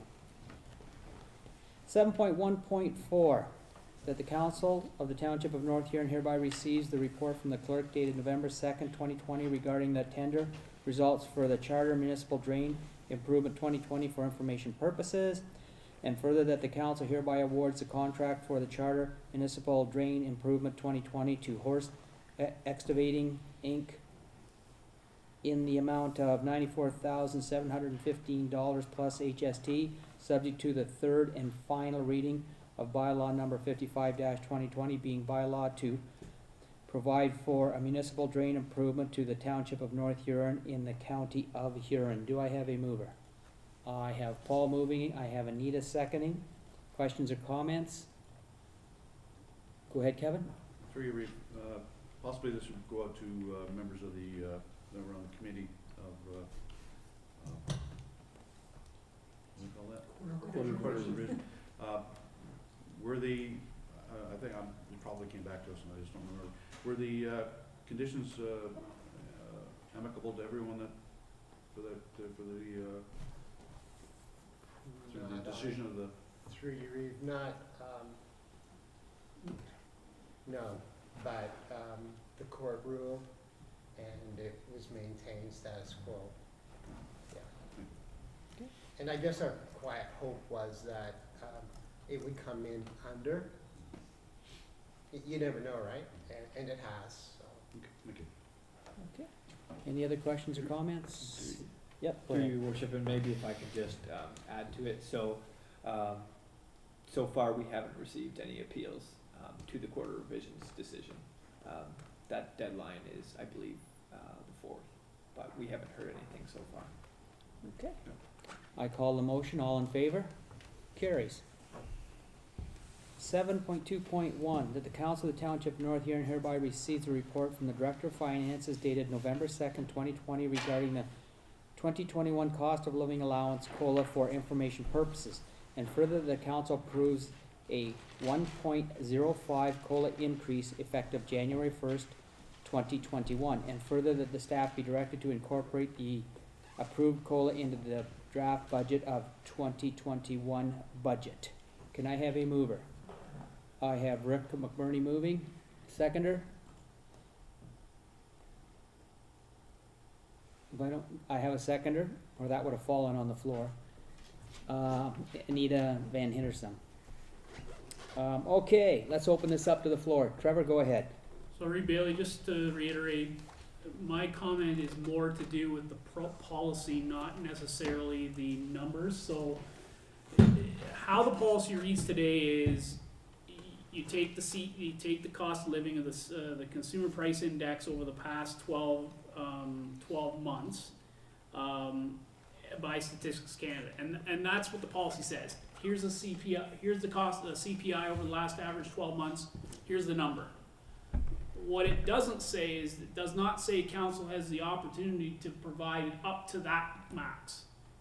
It has, or another number. It doesn't give council any flexibility as it relates to the exemption of the policy. So I don't know what's going in or what has been expected into the current, the new revised HR policy, but my suspicion is that council would want to see some more leverage or some more wiggle room as it relates to what that determination is. I know staff are providing a recommendation to council, and I know in the previous history what's happened is council has had, conversations about whether the rate should be what or this or whatever.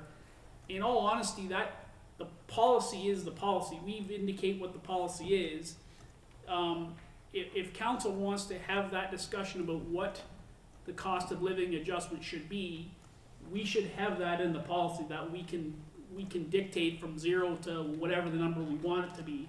Not tell the director of finance, here's the number we want you to give us, and then we have a discussion because we don't like the number we get. So I think ultimately my position is make the new HR policy more flexible as it relates to, so council can have a discussion about what that number is, and in times of real change and real times of stress, have a discussion. This doesn't talk about grid movement. This is just a sheer honest all COLA adjustment. So I just want to make sure that council is aware that some of the discussions that we had in the previous years could have been alleviated if we had that change in that policy at that time. So that's all I wanted to comment, Reeve. I don't know if staff are planning on making that change to the policy in the HR manual. I don't know. But that would be my recommendation, only because I think council is going to want to have more flexibility as it goes forward, not less. So just before we have Donna speak to this, if I recall what we did last year was, this came up, and it doesn't matter it does matter, but I mean, last year what we did was we went, the county's going 1.5, we went 1.5. We had that choice. By passing this tonight, we don't have that choice then, do we? It is strictly this moving forward. Could I ask you to speak to that, Dwayne? Yeah, I mean, I don't want to infringe on, Donna, do you want to? I'm fine to speak to it, I just don't want to infringe on your comments. Yes, thank you, Dwayne and Reeve Bailey.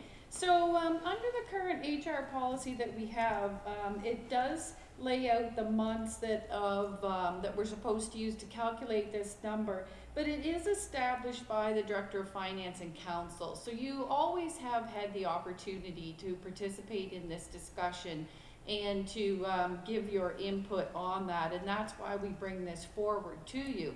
In my history, since this manual has went into effect though, however, last year was the first year that council deviated from what that calculation was. And so that is fine, and as I said, in moving forward, I haven't seen the new HR policy, and I'm not sure if Dwayne can elaborate on what it may say when we do get to work with it. So with the new policy that's coming forward, that would be for 2022. So at this point, we're trying to establish for 2021. And so as I said, this, wages and benefits are a significant portion of the township budget, and staff are working on that draft budget right now, and so we're trying to firm up the 2021 number.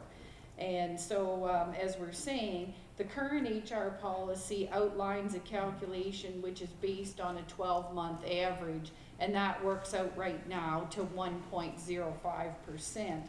And in dollars, then that equates, as I said in my report, to $27,947 for full-time, and we've estimated part-time at about $10,000. So as I said, we're working through to get through our 2021 budget, and then as I said, there's also that's why it's here tonight, is to have discussion on that. And then also we want to move forward for 2022 and have some guidance in that. And I don't know, Dwayne, if you have seen the policy, what it says for for this new calculation, or if they're even if it's in the new manual. I have, as I said, I haven't seen it to know. Yeah, through your worship. So at this point, it's not reflected in the new manual, but it's certainly something that I have flagged with the consultant, and I've asked the consultant to provide a recommendation or advice for our consideration. In terms of going back to Deputy Reeves' comments in terms of, bearing discussion by council, what I'm hearing in terms of a policy that would have more flexibility is what I'm hearing. And if that's the wishes of council, I'll certainly take that back, and we'll certainly have that conversation with the consultant and develop a policy around COLA that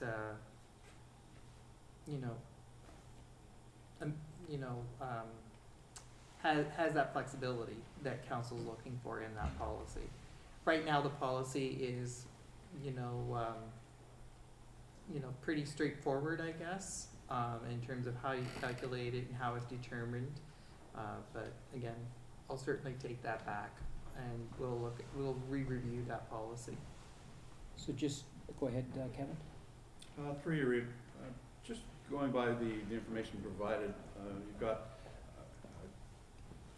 take a bit of a chuckle on the only graph that we're given is the minimum wage and the student's wage is what it would go up, not what our full-time staff or what their 1.5% would be on them. And the statement that on further considerations about the cost of living review is annually by the council and results incorporated in the budget. Cost of living is above and beyond the grid movement, and the estimated cost for the grid movement is $85,000. So that 1.5% is added to the grid movement as well. Is that correct? Yes, it would be. So, and with that, so the total number is 122,000 added to the budget for the 1%, 1.5%, not actually the 20 or the 37% thousand indicated in the financial impact. Yes, but the grid movements are a separate item. So in the total to the budget, yes, but not in the cost of living. Like, they are two separate items. But they both end up in the budget. But I think where Mr. Falconer was going is those two items are an increase in wages, not just the COLA. There's two separate increases. One is the grid movement. But I would ask, not everybody moves on the grid every year, do they? It's contingent on a successful performance evaluation, and as council will be familiar with the salary band chart, there's 5 bands on it. Once you get to band 5, basically, there's nowhere else to go other than your cost of living increases. And if I can just do a follow-up comment or question too before I hand it back to council, I appreciate your patience with me. It's 1.05, not 1.50. Yeah. Okay, just so we don't make that look sad. That's what I'm reading anyway. Okay, I'm gonna open it back up to council. So my understanding is for this year, the increase in wages will be, the COLA will be 1.05, and it's locked in for this budget. Next year, when we do the budget, we're going to look at having, before next year, we're gonna have a new document that'll say we can work with that up and down a bit. Did I get that in layman's term? Did I get that right? Yeah, so in response, essentially, the COLA is being calculated based on the current policy that's in the HR manual. But as council's aware, we're currently working on a new HR manual, and that'll be coming to council in the very near future. That new manual will have a policy in it regarding COLA. What I'm hearing is, in terms of council, would like that policy to have more flexibility in it. So I'll relay that, and we'll have that conversation with the consultant, so that when that policy comes forward, you'll have that flexibility, and then you can give feedback as to whether it's the flexibility you're looking for, or how you'll give us feedback on that policy. Once that policy is adopted by council, that policy that you adopt for COLA would be used to calculate COLA for 2022. You're determining your 2021 COLA based on your current policy. When that policy changes, and however that policy changes, that's the policy that will be used to calculate your 2022 COLA. And Donna, if the council bear with me. Donna, so last year, we didn't go with the recommendation, we went with the county, and you're saying that that never happened before? We just, the previous councils, just whatever was put forward, they just accepted. Okay, because I was a little confused on that. I didn't realize that I was stepping out of line last year. Okay. Not at all, it's open for council discussion, that's why we're having the discussion now, and we wanna make sure that council knows. And just as a comment, I'd like to point out is, whatever council decision, they make is fine with us, so that we have the guidance, but the imperative part is that it's done at this time of year, because we need to know to get working on the budget. So whatever the decision is fine by us, but it has to be done early. That's the reason why we bring this to you late October or as soon as we can in November, so that we can get the budget rolling as soon as possible. So we appreciate that part. Thank you very much, Donna. Go ahead, Chris. Yeah, remember, Reeve, I'm pretty sure it was Goderich that was even higher. Oh, yeah. Yeah, so Oh, yeah. I thought we were smart. We went with sort of the middle and along with the county. Now, did the county, Donna, accept 1.05? We have See, not the made, county- Not there yet? Yeah. Okay. My understanding is, Reeve Bailey, and you can correct me if I'm wrong, is I'm not sure that the county has a policy on that. I meant to contact the treasurer to find out if they have a written policy like we do. Our policy is the same as a lot of other municipalities, but I don't know if the county has one, to be honest. they have union and non-union. I don't know if that affects it. I just know that we have not made a decision this year. Negotiations are going on, but I can't speak to them obviously until the negotiations are finished. For sure. Yeah, okay, Okay, good, thanks. thank you. Anyone else? Seeing none, I call the motion. All in favor? Carries. Thank you. Thank you. 7.3.1, the Blythe Legion Remember Day Ceremony 2020. That the Council of the Township of North Huron hereby receives the report prepared by the Director of Recreation and Community Services dated November 2nd, 2020 regarding the Blythe Remembrance Day Ceremony 2020 for information purposes, and further that the council agrees to allow the Remembrance Day ceremony to proceed as described in the attached request, subject to compliance with COVID-19 protocol. Do I have a mover? I have Christopher moving. Seconder, I have Kevin seconding. Opening for questions. Any questions, comments, concerns? Should not be any. Thank you. All in favor? Carries. Oh, sorry, did you want to speak to that? I was here. Oops. 7.4.1. This is with Director McCarthy will speak to this one. That the Council of the Township of North Huron hereby receives a report from the Director of Public Works and Finances dated November 2nd, 2020 regarding a road closure request for John Street at Maitland River Elementary School for information purposes. And further, that the Council of the Township of North Huron hereby supports the efforts of the Maitland River Elementary School to provide an area for outdoor physical education in compliance with public health COVID-19 guidelines.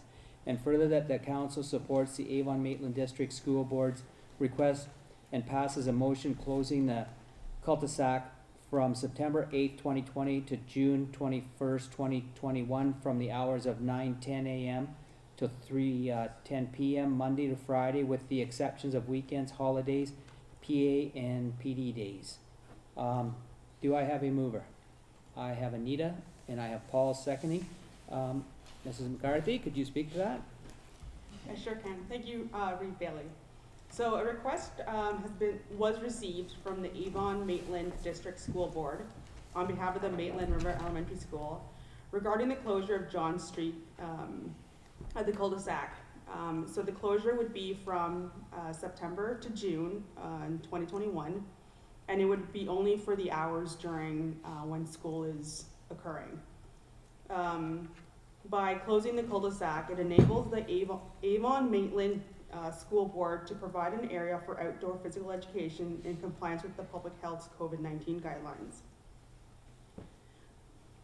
So late August, early September, the Maitland River Elementary School approached the Township Public Works Department asking for assistance in finding a solution to provide an area for outdoor education programs which complied with public health regulations. They submitted a request to close the dead end of John Street adjacent to MRES in Wingham, located at 250 John Street East.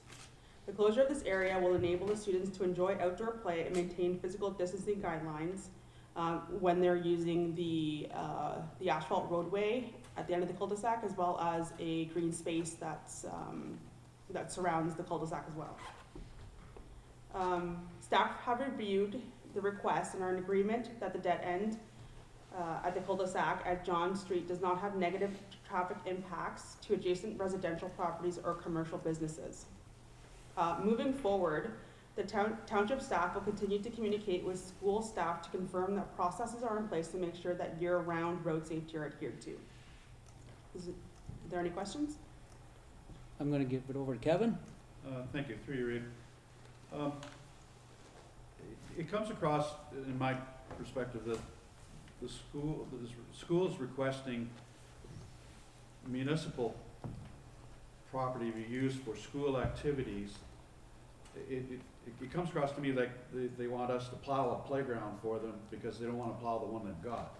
I don't understand. Like, they do have a playground, and they do have, I do believe there's a pad out behind there that they have recess and stuff on it. I just don't understand the request to close the street. It just seems to me that it's above and beyond. It's getting us to pay for something, or taxpayers to pay for something that they already pay taxes to do. Through Reeve Bailey to Councillor Faulkner, they are unable to use the gymnasiums that are within the school, and in order for them to provide the students with areas for them to have their outdoor physical, or their physical curriculum, phys ed, they wanted to be able to not only be able to use all the spaces that they have, but separate the children into certain areas. So that's why they were requesting that they were able to use a part of the asphalt road. So it wouldn't be any additional maintenance to the township for winter maintenance or anything else. But they're able to do that during the summer months on their own playground.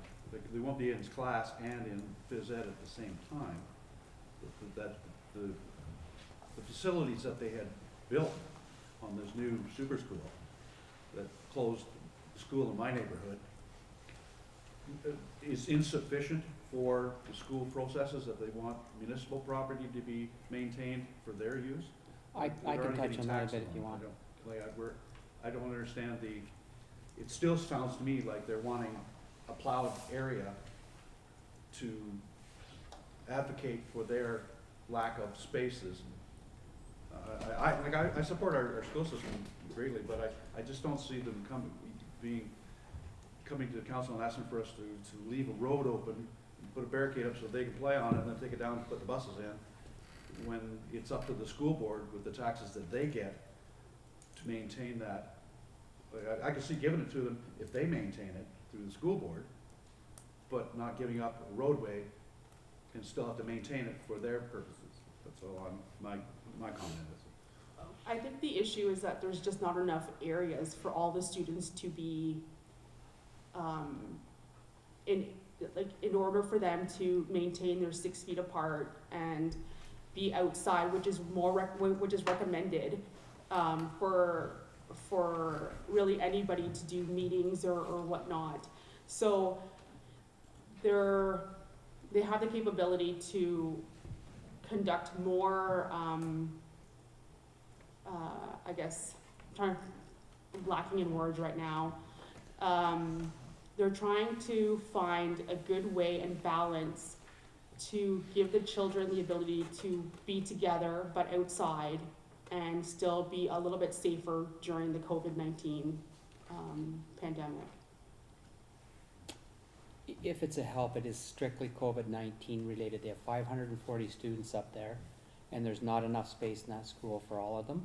So they didn't buy enough Well, they own the parking lot across the street, but the the grass across the street, but I believe we made a 20-year deal with them, or they had to make a 20-year deal with one of the neighbors that they couldn't use that long before you and I ever came along, Kevin. I'm gonna hand it over to Trevor, maybe Trevor can help us out. So they do have enough space. We as North Huron are utilizing their space. We are using the gymnasium for before and after school. So before and after school programs are being held in the gymnasium at Maitland River Elementary School. And that is a dedicated space for before and after school. So people can't go in there, do gym. The students can't go in there, do gym, and then it have to be re-cleaned for before and after school to go in there. So what's happening is before and after school is being done in that gymnasium. They've just actually physically changed that too. So it used to be there used to be a curtain in the gymnasium at Maitland River Elementary School for senior kindergarten and junior kindergartens to be in one side of the plastic or the curtain, and everybody from grade 1 and up above in the second half. The ministry has said that's not good enough, so they've actually requested them to move the senior kindergartens and junior kindergartens to the multi-purpose room where they used to be before, and everybody else is in the gymnasium. So it has to do with cleaning and segregating of, in my belief, it has everything to do with COVID-19 and how we segregate and keep things. So to answer your question, Councillor, previous to COVID-19, they had gym in the gym. They can't do that now because of how we've absorbed the space where we would normally not absorb those spaces, because we would have classrooms at Maitland River for before and after school. We can't use those anymore because of the special physical distancing that is required for the number of kids. So that is one of the reasons why we are actually, it's a mutual agreement. Like, we have the use of the school as well as they have the use of recreational facilities within the municipality as well. So it is a cohabitation agreement, kind of, so as I see that. But so that's the comment that I have to. The other thing that I do want to say though is I want to make sure I'm clear is they have been doing this since September 8th.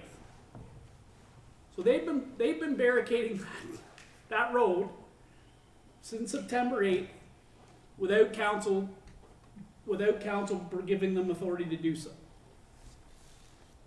So they've been doing it because it's been used for traffic for before and drop off and pick up. But they have road closure barricades there that they use during the school time so that they can use it. There's not well, let's be clear. There isn't any traffic between 9:30 and 3:30 because nobody's driving down there unless they're picking up their child. So is it a little of the fact that a little flirtatious in the sense that they're asking for permission to something that they're already doing? Absolutely. They're already doing it. They're now just asking for permission. But it sounds like they've had this request in for quite some time. So, in all honesty, I understand municipal politics. It takes a long time to get from point A to point B. So I don't think there's a big concern in the sense that there's going to be any more maintenance on the municipality's perspective, because we still have to plow the road. It's still a municipal road. So we still have to plow it for pickup and drop off of the school children, because it is a school drop off zone. And that's not changing anytime soon. It's even going to get worse as winter comes. So in that respect, I think, I'm okay with it. I think we have to be cognizant of the fact that we are actually utilizing some of their space for our programming. To support families in the community who need to drop their kid off before 8:30 in the morning and pick them up after 3:30 in the afternoon. I want to be very, very clear that I did not give my wife permission to do that. Very clear. Nothing to do with it. Okay. Anyone else? Just if I could. Yep. Sorry. Yeah, go ahead. Reed Bailey. The lag in bringing this to your attention is my fault. They did provide me the permit a while back. I just haven't been able to get it to in front of you all until now. So my apologies for that. Sure, we're all gonna say the same thing. No problem. Go ahead, Kevin. Is there any indication that the school board has any future thoughts on solving this problem? Like, are they working on it? Do we know if they're working on, or are they just relying on us to That would be, fix the problem? that would be our staff would have to reach out to the school board. It's got nothing to do with the local school. So if you want to give direction, go ahead, Chris. Yeah, through you, Reeve. But it's only through this COVID thing. I would assume when it's, when the pandemic's done, back to normal, then the school's gonna be used back to normal. Could be 20 years. No, it shouldn't be. And Deputy Reeve, just logistics. So it has been working before and after in the gymnasium, and it's not a problem if one of the classes has, 9 o'clock gym type of thing. Everything's working fine on a normal, when there's no COVID. That works, right? So just to answer your question, so before, as pre-COVID, classrooms were Gotcha. being used, and the gymnasiums was being used before 9 o'clock, and then they would vacate those rooms, go to class, and the gymnasium would be open for gymnasium. That was pre-COVID. Post-COVID, they don't have access to their gyms because before and after school has inherited those spaces Okay. for distance purposes. Kevin?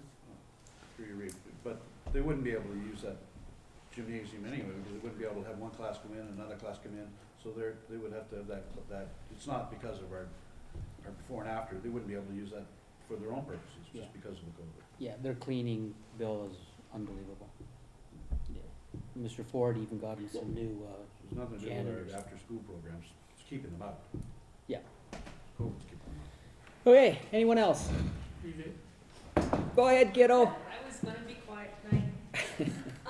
Just in kind of response to some of the questions that Councillor Faulkner has queried tonight, and a little bit further information to Deputy Reeves' side.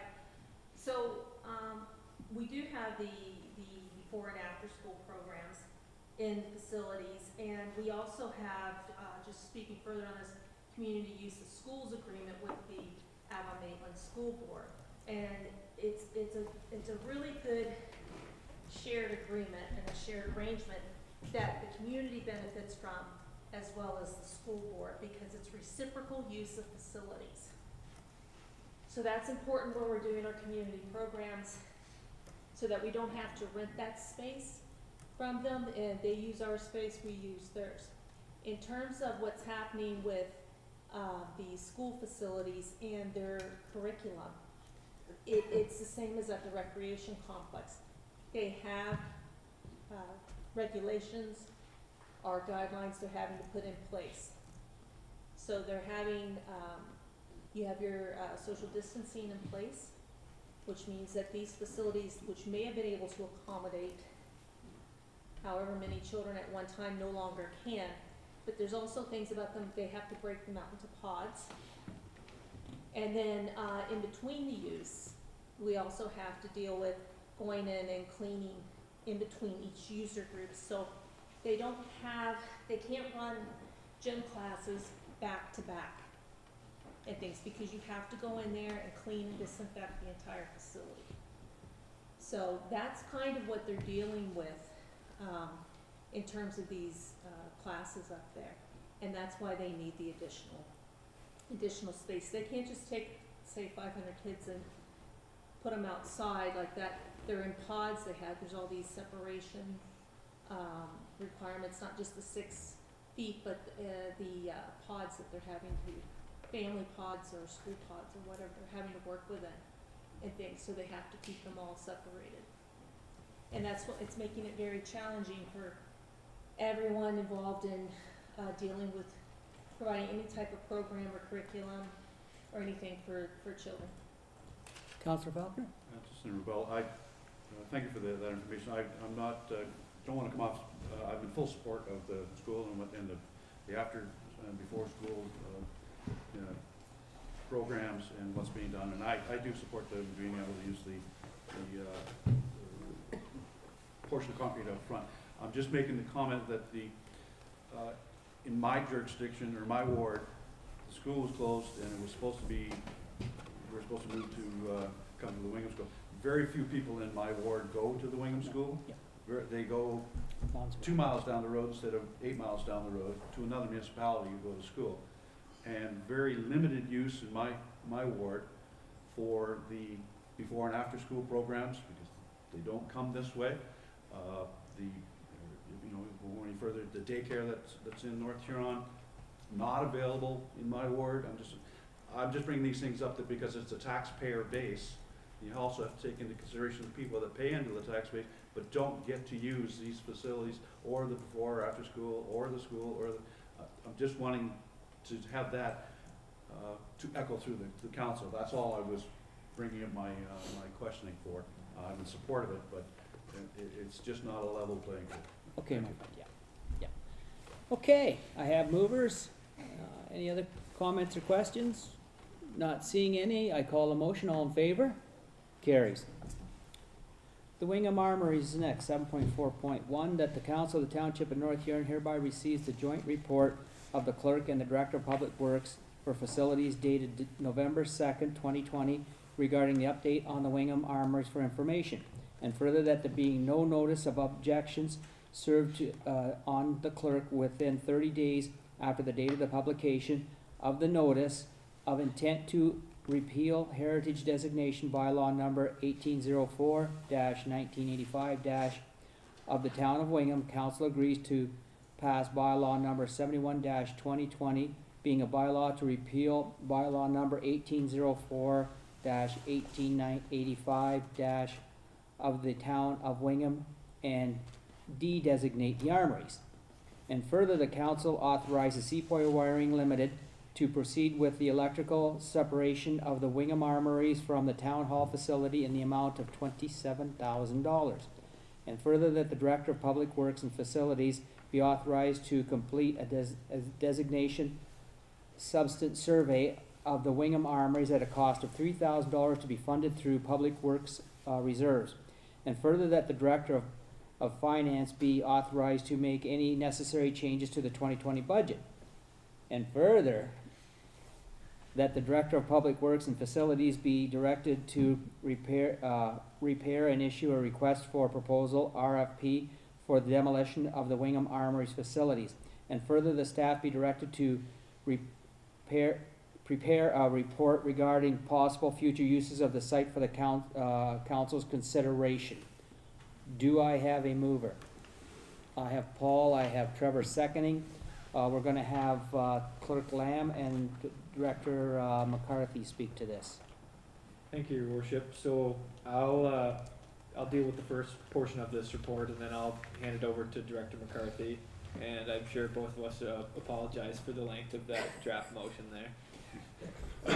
So just to provide a little bit of background context on what's happened with the Armories facility. So in February, as you'll recall, the former Director of Public Works and Facilities provided a staff report on the results of what that building condition assessment said, and at that meeting, direction was received to start the process to declare the Armories surplus for the intention of selling it, and that if no suitable buyer came forward, then proceed with the process for demolition, as well as start the process to remove the heritage designation. So in a follow-up report, the Director of Public Works noted that no bids were received on the property, and so the direction was to proceed with the process of demolition. However, the process of demolition could not occur until the heritage designation was removed, which, as council is aware, was put on hold with the province of Ontario passing OREG 7320, dealing with limitation periods. However, OREG 7320 was revoked on September 14th, and basically, on September 16th, we posted the notice of objections to be received to council's intention to repeal the heritage designation, and no notice of objections were received during that appeal period. So basically, where we're at in the heritage designation process, that puts council at a point where council can make one of two decisions.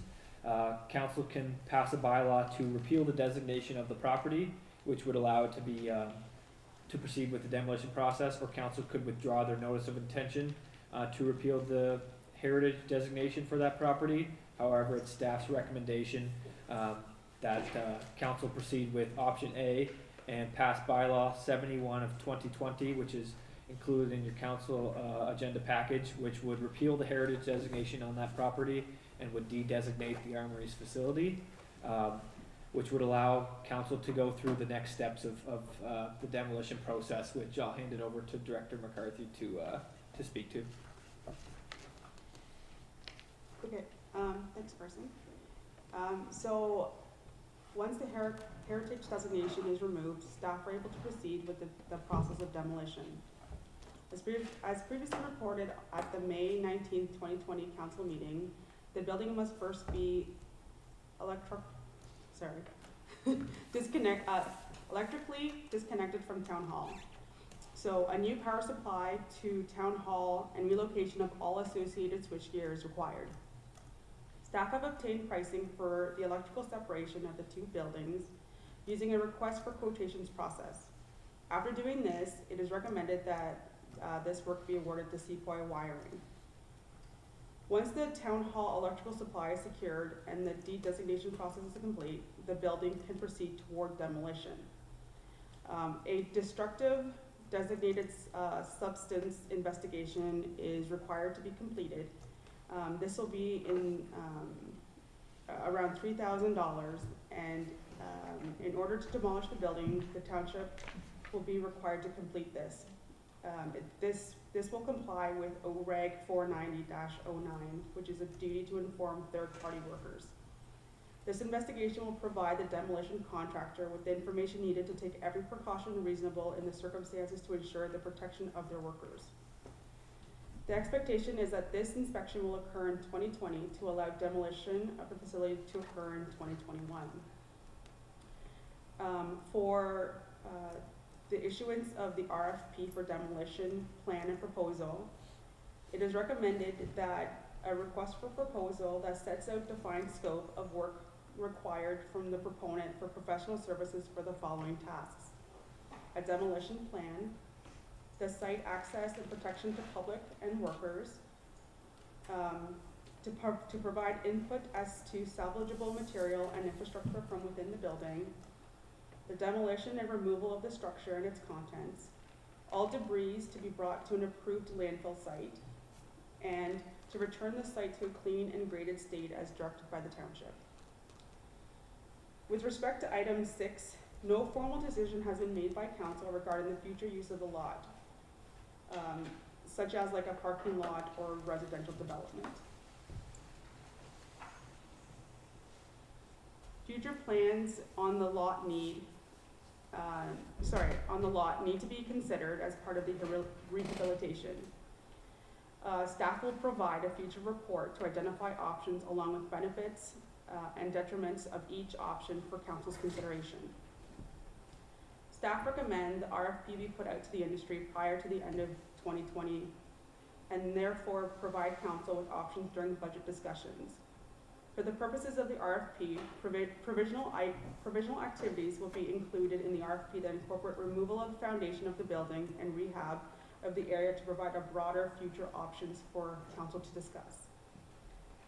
Some financial impacts will be the additional $3,000 required to do the destructive survey. Due to the uncertainty regarding future plans for the building, no funds were allocated in the 2020 budget for the demolition and restoration of the site. So to proceed with the demolition of the property, council can incorporate this work into the 2021 budget. Is there any questions? Don't see any hands going up. In that case, I have two movers, so I'm gonna call the motion. All in favor? And it carries. Thank you. Fire department has no report, building department has no report, childcare has no report, the CAO has no report. Correspondence. We're gonna go with 8.1, municipality of or Morris Turnberry, RE Court of Revision member, request for Thompson's Lamont DL municipal drain 2020. We didn't pick anybody yet, did we? No, so through your worship to council, so, similar to with the Rintoul drain, this is a, boundary drain, going on in Morris Turnberry right now. And that boundary drain extends to landowners being assessed into North Huron, and because of that, North Huron has the ability to send one member to sit on the Court of Revision. So the request from Morris Turnberry is that, that North Huron provide a council member who would be willing to sit on that Court of Revision. And, so right now, the meeting to consider that engineer's report, and the engineer's report was attached with that agenda item. So the meeting to consider the engineer's report is at their council meeting tomorrow, and so they're meeting via Zoom. And so the expectation would likely be that that person would want to go and listen to the engineers present that report. And I believe there was mentioned that the anticipated date for the sitting of the Court of Revision was early December. So there's a draft motion there. We just need to put a name to a council member who's willing to sit on that Court of Revision. Go ahead, Chris. I'd recommend, Paul Heffernan. Are you okay with that, Paul? Anyone else wanna put their name forward? Somebody wanna make a motion then to put, I guess you made a motion. Do I have a seconder? I'll second Okay, Trevor's gonna second it. Any questions or comments? All in favor? Carries. So then we gotta do, no, we're fine. You're good there. Yeah, we're good. 8.2, the Blythe BIA request to allow Main Street music in Blythe. That the Council Township of North Huron hereby authorizes the Blythe BIA to proceed with the Blythe Main Street Music Initiative, subject to the project being solely funded through the full cost recovery sponsorship provided by Community Futures. Do I have a mover for that one? I have Anita, and I have Rick seconding. Any comments or questions on that one? I'm gonna start with Kevin, then go to Trevor. Thank you through your, the one question, or a question and a comment. The first question is to staff, is, I notice there's music on Main Street in Wingham. Who controls that? And where's that located, and what contracts do we have for that music? Through your worship, to answer Council Falconer's question, so that's an initiative of the Wingham BIA. So the Wingham BIA, basically, they have their system, and they have full control over that. That's their initiative, and basically Blythe had that at 1.2. However, they're looking for funding from Community Futures to basically start up that initiative again. The request is, because this wasn't a budgeted initiative, right? So council set the Blythe BIA's budget for 2020. This wasn't incorporated. However, they would like to proceed with this initiative, and staff have no concerns under the basis that it's a full cost recovery, and they wouldn't expend funds beyond what's included in the sponsorship that Community Futures is willing to provide them. So the expectation would be similar, that the Blythe BIA would control that initiative for Blythe, similar to how Wingham does. Just the only other thing I had was a comment. What they ran into was music rights, as far as being illegal just to put on the internet radio on your play on your street, because we're a municipality and they're a business association. They would have to enter a contract with it's an acronym for the media, so that all the artists get paid for all their songs that go on your radio, that are played, so they get their royalties.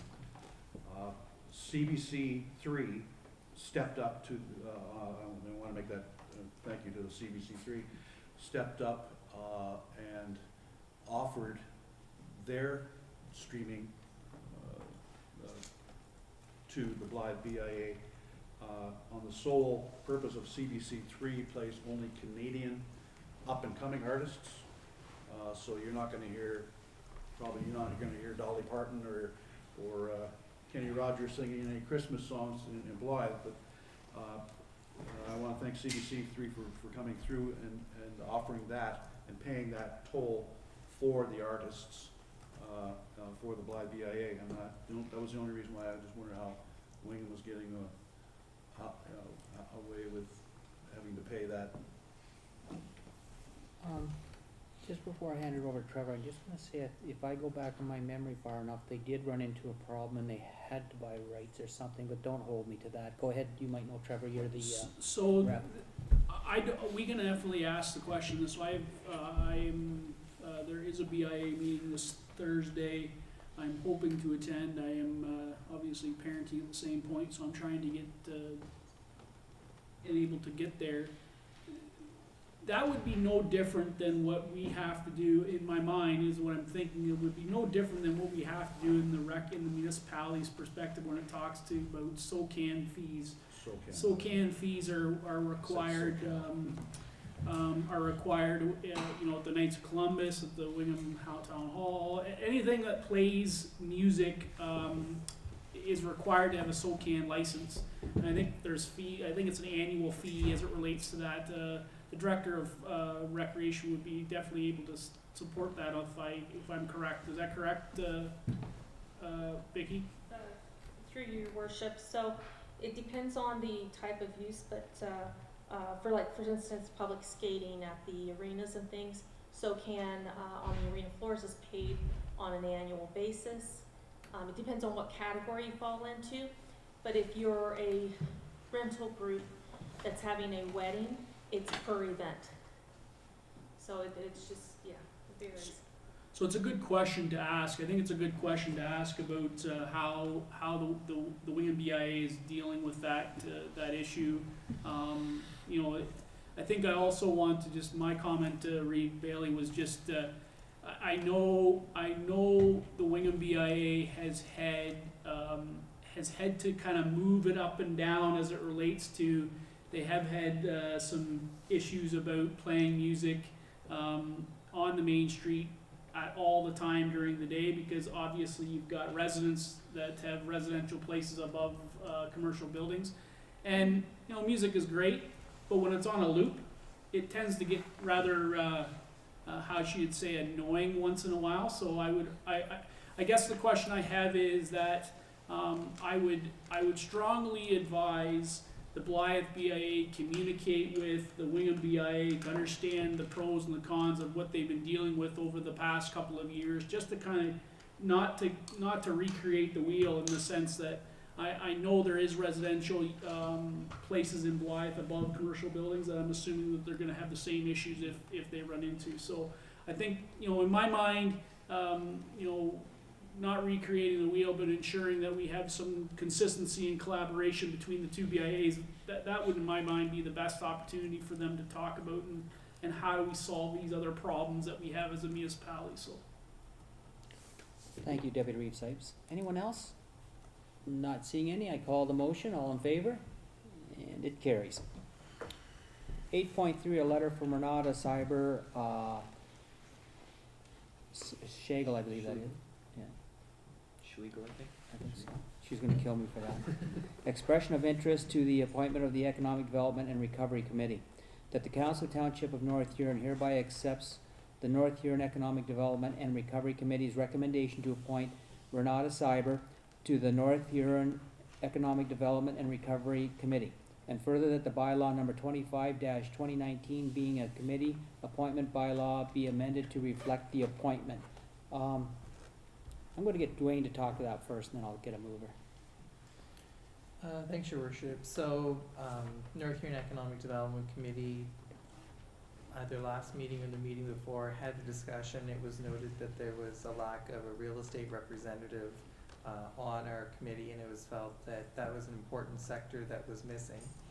And so it was suggested, and subsequently staff did a reach out to the local real estate agents to ask if there was any interest on the part of the real estate agents, if there was anyone interested in joining the committee. And Renata reached out and indicated that she would be interested in joining the committee. And she attended our meeting on last week, October 29th. Anyways, it was, she lended some valuable comments for the committee. And anyway, subsequently has indicated that she would be interested in being a member. She attended essentially as a non-voting member, so she would certainly could comment, but had no opportunity in terms of voting privilege, anything of that nature. So subject to council's approval to appoint her to the committee, she would subsequently become a voting member. Thank you, Dwayne. Do I have a mover?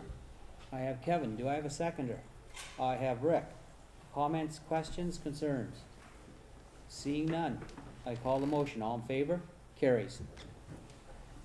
Thank you. 8.4, Economic Development Recovery Committee, RE, the recommendation to investigate the hiring of an economic development officer. That the Council of the Township of North Huron hereby receives the recommendation of the North Huron Economic Development and Recovery Committee regarding the investigation of hiring an economic development officer. And further, the Council directs staff to investigate and prepare a follow-up staff report outlining the available options for hiring an economic development officer for Council's consideration as part of the 2021 budget process. Do I have a mover? I have Kevin, seconder.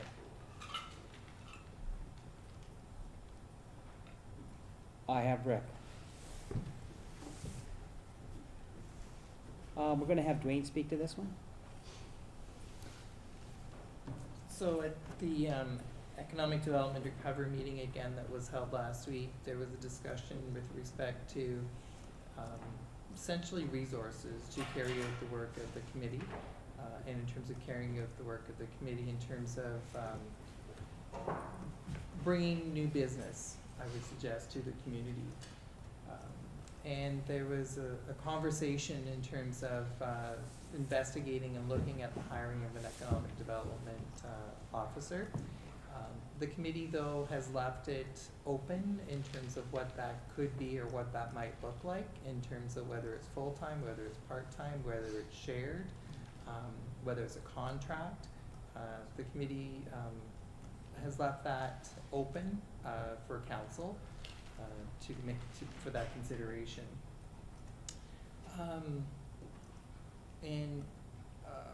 Yeah, so if council wishes to move forward and would like a staff report, certainly the recommendation is there in front of you. Thank you, Dwayne. This is not to hire one, this is to investigate. Go ahead, Kevin. Thank you, Rick. Just let me make a comment on it. The Economical Development Committee as a whole is made up by businessmen, and we have real estate in it, we have construction. They're all great. It's a great organization for brainstorming and thinking of ways to promote the businesses in our community and to drive economic development. But they're very limited as to, they're all business people, they all have their own places to run. So there's really, once anything is thought up, there's no spearheading, there's nothing to move, nothing to promote North Huron economically and industrially or residentially, commercially. So all these great ideas, we could do this, we could do that, really isn't anybody working on them. You can push it towards staff and ask staff to do it, but they have their own jobs to do as well. There's no one specifically has the task to try and develop North Huron as a place to come for business, as a place, no one to actively go out and speak to these corporations and to the companies that are coming in for residential, for commercial expansion. Larger places do have it, larger town, the larger small cities have it. This was merely a suggestion to look at it possibly as a shared service, possibly to reach out to other smaller municipalities, to investigate getting someone to work on our behalf. We're getting passed by other municipalities when corporations are looking to move into your municipalities. They're looking to speak to one person. They're looking for places that are already set up. I mean, they've got their scouts going out, and it'd be nice to go here, go there, but they really do get influenced by other entities that have a designated economic development. The committee saw it important to ask staff to look into it. I recommend the motion. I just wanted to give some background as to why the economical staff committee was asking for a possible solution to this problem. Thank you. Thank you. Anyone else want to speak to it? Go ahead, Chris. Yeah, through you, Reeve. I realize that it's just an investigation for staff to see what options there are. But I still stand firm. I thought you, Dwayne, was it. Are you, to a point? Yeah, through your worship, just in terms of, yes, I mean, I do receive and field inquiries, you know, but in terms of the committee's ask, in terms of out banging on doors and that sort of thing, when people come to us, I respond and work with them on their developments, but again, I'm more, I don't want to say reactive, but I respond to what comes to me. I'm not out doing, and I think that's what the committee is asking for. They're looking for or asking for consideration of somebody who's actively out talking to other businesses, other organizations. I shared with the committee just in terms of, you know, I get inquiries from companies that, so, you know, for example, you know, we have now McDonald's, which is a national chain, and what often happens, or what my experience has been, is that when you have one national chain located in a community, then other national chains start looking at your community because there must be something going on if, you know, if that national chain has located in your community, then other national chains start looking at your community as well. And so, for example, then what happens or has been happening is I get emails asking for information. What's your demographics? What's your traffic counts? You know, information that companies are looking for to make their own determinations in terms of whether they want to pursue things any further. So again, my role has been in terms of I provide you know, not necessarily always me specifically, but we'll provide the demographics, we'll provide the, you know, but in terms of, you know, pursuing and in terms of actively chasing down, if you want to call it that, that's not something I've been able to undertake in terms of our other projects right now that we have happening in the municipality. Yeah, follow up, I agree. Yeah, I thought the county was sort of directing people, ideas around, and of course it's a competition trying to get them to look at us as opposed to someone else. I realize that. It's a really hard thing for me to accept. Yes, it might bring some, it will bring some. We need some land, we need some development, we need some area for which this is to happen, and we do have places. But I'm just, our salaries are this high and growing by 120,000, 140,000 last year, 122,000 this year. That's a lot of home assessments on homes. And I don't know, I look at the money, I look at, can we afford it? If we could afford it, I'd say, yeah. And we're gonna be asked about maybe an HR person and an IT person, like, where does it end? We can't afford this stuff. Go ahead, Kevin. just in response, you are correct. Things are, our tax base is stretched pretty thin. All I can say to that is we've been doing things the same way, hoping a nest egg will fall on our lap, and there'll be new stores in town, and everything will be, we'll provide ourselves without any emphasis, without any push. But if you keep doing the same thing, you're getting the same results. And if we don't look and we don't pursue, in my opinion, you're just going to stay the same as you were, and your tax base is going to stay the same, stretched out. The more we get businesses in town, the more commercial we get, the more people will want to live here, the more houses we can build, the more infrastructure that we'll be able to provide. And just hoping and wishing and putting gosh darn it and hope it comes our way, we're being outplayed by other municipalities, big and small, that are doing it, and they're getting, look at the expansion of Listowel. Who else has one? It's like similar size to us? I'll touch on that, because you're Okay. supposed to be directing yourself through the chair anyway. Sorry. No problem. Yes, we had George, and I forget his last name, from Minto. Finch, Yes. I wrote that down, I had the right Bridge. name. Bridge, Bridge.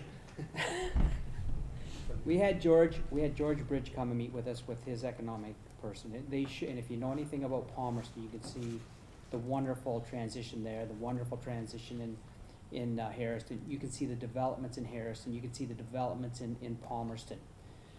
He was very clear that they had a good person, that person did it.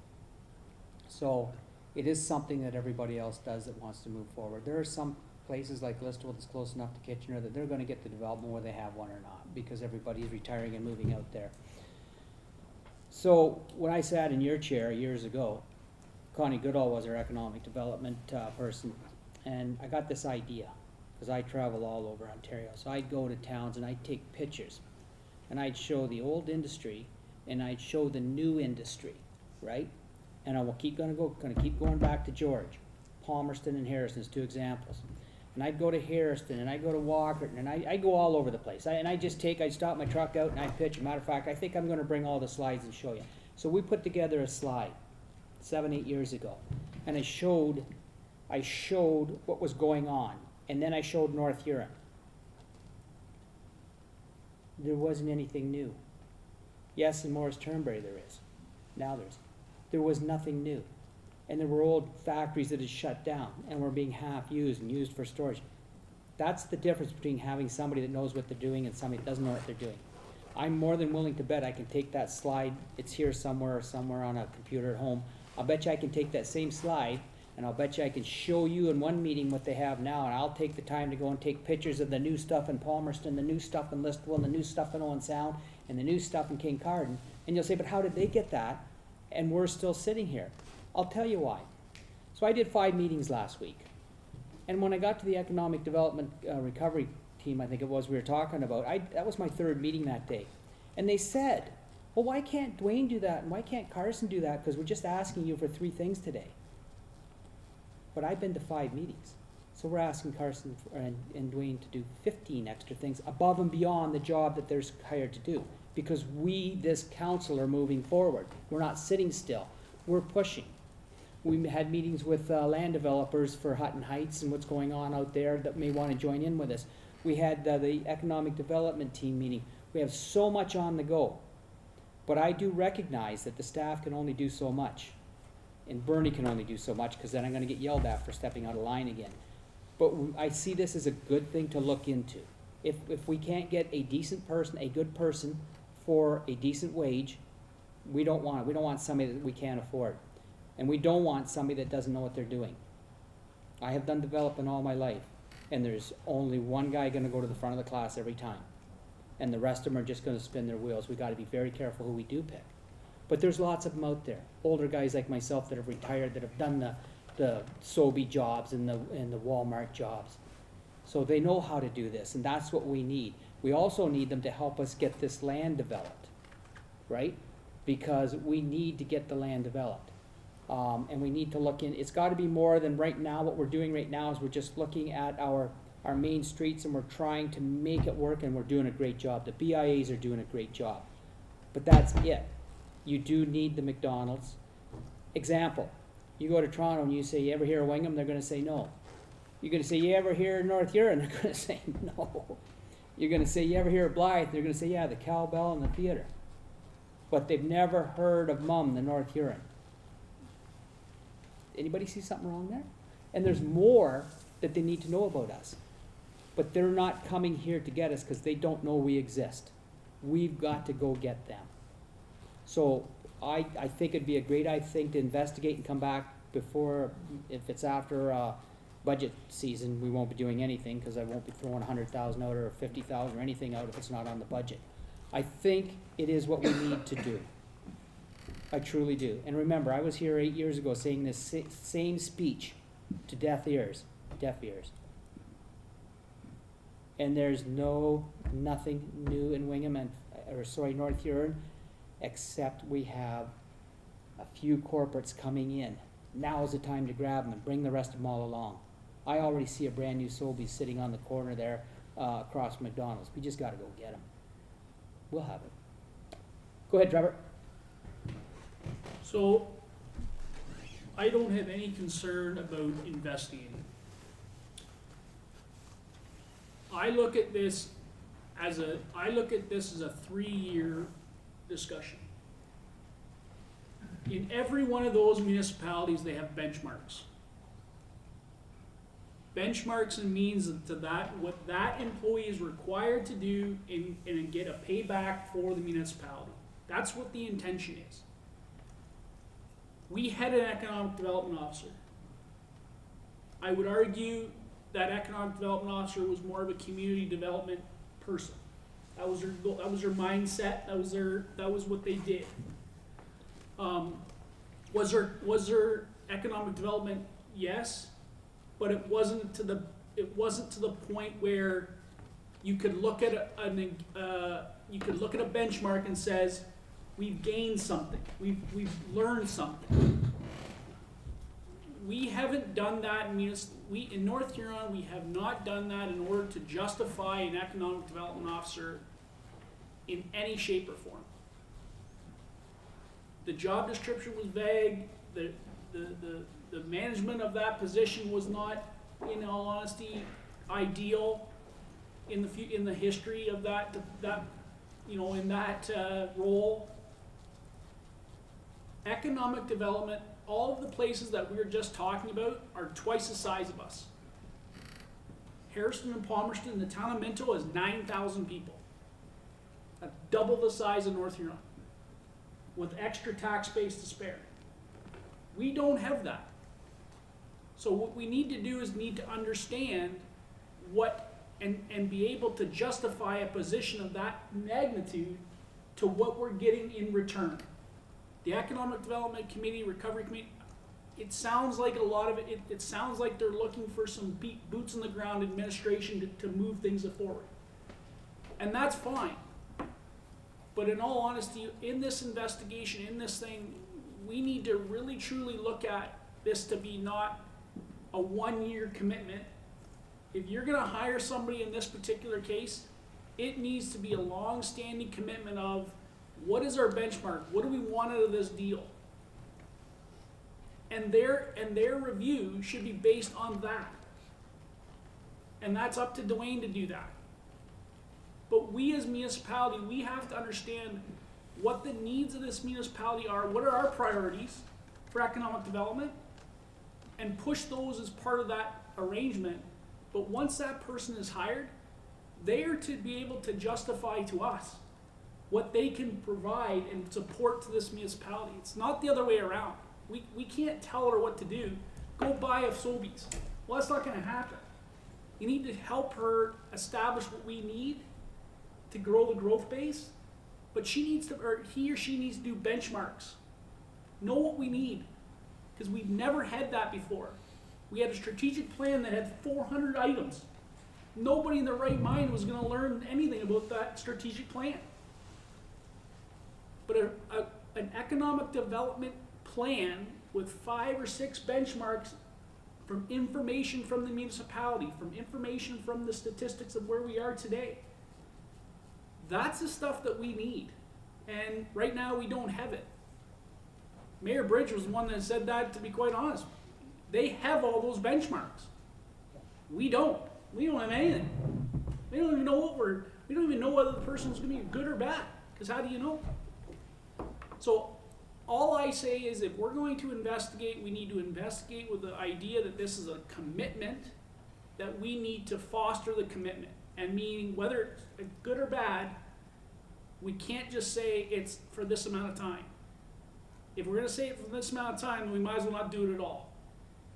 It's gotta be, we need to give the direction to the CEO that it needs to be this, and that those benchmarks and credentials need to be there, and that's what they're planned on. Because if we don't do it that way, then you're exactly right, Councillor Palmer. We have no idea what we're getting out of it, other than an increased wage. We have no idea. But if somebody can come back and say, yeah, we're paying X amount of dollars, but we're getting X amount of dollars back in increased taxation or increased movement or increased traffic or whatever the case may be, whatever their metrics are, then there's justification to be there. But right now, we can't justify anything because we don't have any numbers to back it up. Anyone else? So I have a motion on the, I've mover first, second, so, I'm gonna call the vote. All in favor? Carries. Thank you. Okay, council reports, Reeves activity reports. I really didn't come too prepared, but I had some wonderful news when I was getting ready to come here. I had a wonderful time at the BIA in Blythe this week. They invited me over and I was there for 2 hours. So it was really fun. I hope to get out to both BIAs a little more and get a little more involved with them. The one wonderful thing I did have, and I'm going to read you this, I think it's, I don't know what it is. What do you call these round things? Text, that's it, guys. Bernie's getting tired. Text. Hi, Bernie. I am sure you have heard already, but I want to connect with you this afternoon. 2 different good news items. I just wanted to make sure you knew. Notice you have went out, notice should have went out at the end of last week that your office should have been notified to your 2021 OMPF funding a couple months earlier than last year so you can have more certainty in your budget process, etc. Your 2021 OMPF allotment is $1,320,000. Yeah, amazing. And more. One-time funding for Ontario municipalities was announced last week. North Huron is eligible to receive an additional $100,000 from the Ministry of Infrastructure as a COVID-19 relief initiative. And it's my understanding the money must be spent, project completed by the end of 2021. And this is important to note, that the application paperwork must be very well done and completed in order to secure the funding, because there isn't a time for a lot of back and forth, and I would hate to see the municipality lose out on this extra funding. All that said, I just trust your CEO will be able to satisfy the application process, but please be in touch if you have any questions, and that's from Lisa Thompson. Thank you, Lisa Thompson and Mr. Ford. We do appreciate your government. My first thought came that, Anita, we got turned down at the county level from your idea to put the, okay, so I think I just seen $100,000, so we could go after that again. We could expand that, talk about bring them to North Huron. So a lot of things on the go. Dwayne and I haven't had a chance to sit down and talk about this. I'm sure he's quite delighted, but speaking of we needed some money, hey. Anyway, that's it for the Reeves report today. Council members and reports, verbal or written updates on members who sit on boards or committees. None? Paul, I believe you've got a committee coming up of, is that Thursday? Okay, I think I'm gonna slip out to that one too and just sit in if you don't mind. I'm gonna try to make it. Go ahead, Trevor. Yes, Reeve, I did want to mention, I did get a message, just wanted to update council. I got a message from Maureen Lyle last night, as it relates to the, what has been happening, obviously we have been getting, last December, most of council was, in attendance, as it relates to the, dinner that they put on, that the Knights of Columbus and, Maureen and, Gary Lyle put on for the less fortunate at the Knights of Columbus. So obviously, due to the COVID-19 pandemic, they've had to switch up their, how they're going to be treating that this year. So what they're expecting is they've requested, myself as well as Councillor Heffer, if he's available. Obviously, because of the restrictions of COVID-19, we can't have all of council present.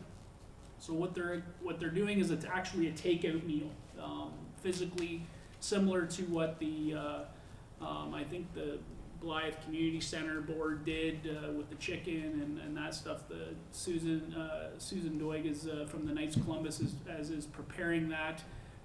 So they're anticipating myself and Paul as council members to be there, one to greet them as they're coming in and one to greet them as they're leaving. And it's only from 11 till 1:30, I believe. So I did want to mention that to council if they were so obliged. That's what the request came from Maureen Lyle and Gary Lyle. If I know Councillor Palmer has been involved in quite some time, so I'm not sure. I'm sure he's probably there in other capacities. But I just wanted to reiterate that to council. That has been a request. If there's no concerns or whatever, I will let them know. Councillor Heffer can let me know if he's available that day. It's December the 19th, I believe, is the date. So I just wanted to pass along for you, Reed, that was a request from them as of yesterday. So. Okay, thank you very much. Anyone else? Go ahead, Chris. Just to add to that, my wife and I usually, like Deputy Sype said, we're always involved, but this year we're going to be quarantined because we'll be coming back from Bermuda to see our daughter and family. So if there's anyone else that can, Maureen will be looking for maybe some more people. If you can think of that, consider it. Thank you very much. Like I said, I will let them know that if there's any other request that from council for us for that purposes, if there's any other need from volunteer for council, that I'll make sure to pass along to council on email if there is more need for volunteers. I just wanted to reiterate that usually there was, three people a shift, and there was usually lots of it, but because of the COVID restrictions, they've kind of limited it to the 2 people that they were looking for. Okay, great. Comments by members? Any comments? Go ahead, Rick. Yeah, through you, Reed Bailey, the streets of Blythe, we now have our veteran banners hanging. They look very well. And I'd like to thank Jamie and her crew. Made sure they got up for us. Thank you very much. Anyone else? Not seeing anyone. We're gonna go to bylaws, notice of motion. Does anybody have a notice of motion? Not seeing any. We're gonna go to bylaws. We're gonna start with bylaw number 70/2020. Do I have a mover? I have Anita, seconder. I have Rick. All in favor? Carries. Bylaw number 71/2020. Do I have a mover? I have Chris and I have Rick seconding. All in favor? Carries. Bylaw number 72/2020. Do I have a mover? I have Kevin. I have Paul. All in favor? Carries. Bylaw number 73/2020. Do I have a mover? I have Anita. I have Kevin. All in favor? Carries. Announcement. The next regular council meeting will be held on Monday, November 16th, 2020 at 6 p.m. in the Town Hall Theatre. The next museum committee meeting will be held on Thursday, November 5th, 2020, here in the Town Hall at 2 o'clock here in the Town Hall Theatre. The next Economic Development and Recovery Committee meeting will be held on Thursday, November 26th at 2 p.m. in the Town Hall Theatre. The next Police Services Board will be held on Tuesday, December 15th here in the Town Hall Theatre at 7 p.m. Other business. service delivery review discussion. At the October 22nd, 2020 special council meeting, it was noted that the service-based opportunities included in the KPMG service delivery review report were to be brought back to the November 2nd, 2020 regular council meeting for further discussion. So let's have that discussion. Go ahead, Trevor. So Reed Bailey, I documented over the past 2 weeks all the initiatives that was discussed in pages 40 to 41 or 40 to 48 of the service delivery review. And of all of the pieces of this pie that I think that we have already talked about probably 95% of them. So the only one that we haven't really given a direction to, in my mind, is the report that I think that is coming back from, that I think it would be coming back from Rec and Public Works as it relates to how the park staff are, there was a motion, or there was a discussion in the service delivery review as to whether it was in the right interest to have park staff doing Public Works, or all that discussion. And I don't know, I'm not saying that there is or there isn't a report, I have no idea, but that is one that was there that I don't think there's been really any communication from council to staff as to say, do this or do that. But again, I think there has been lots of discussion. There's HR and IT stuff that's already been talked about. Open permits, there was a discussion as Kirk has talked about, that he obviously in the building department can advise whether he thinks that's a manageable thing or not. Corporate communication, well, that more in my mind is something to do with economic development and how we have corporate communication coordinated with economic development. User fees is another discussion that we haven't really, there's been more discussions from a staffing perspective, staffing level, as it relates to how user fees could be or it should be implemented. That is going to be discussed at the council. Records management, already looked at as it relates to how we do our records management.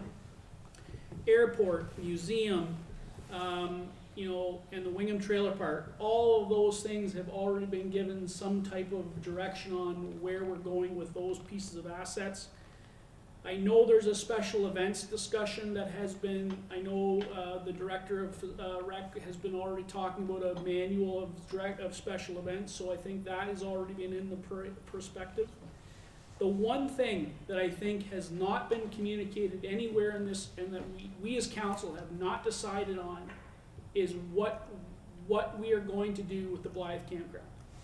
There has not been any definitive discussion as to what is going to be looking upon to that Blythe campground. So, other than that, based on what I've seen in those 8 pages, this council has done a significant amount of that stuff that the service delivery review has already talked about. And I think it's in motion. Do I think it's gonna get done in 2021? Absolutely not. Do I think it can get done between the next term of council? Absolutely. A lot of these things should be at least to the fruition of where we should be going forward. The one caveat, as I would say, is the land of the Blythe campground and what this council wishes to do with that piece of property that in my mind is being, well, not in my mind, I would think arguably everybody's mind, is being underutilized, and what we're going to do or potentially do with that piece of property. It's very emotional, it's a very emotional topic. It came up during the fire the place of when we were looking at where we were gonna put a fire hall. I don't foresee it being any change.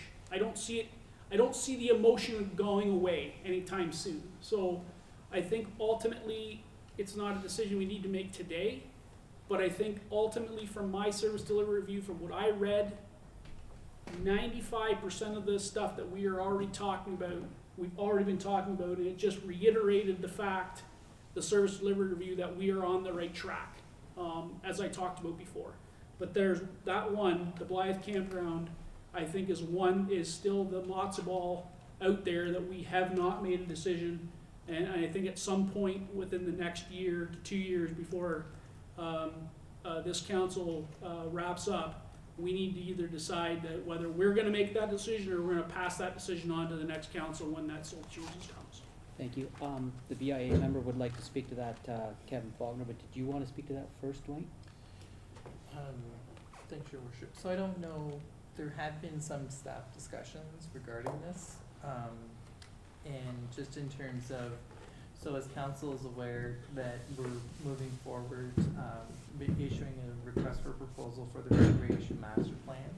And the conversation has been that as part of that recreation master plan, there will be public engagement, consultation, focus groups.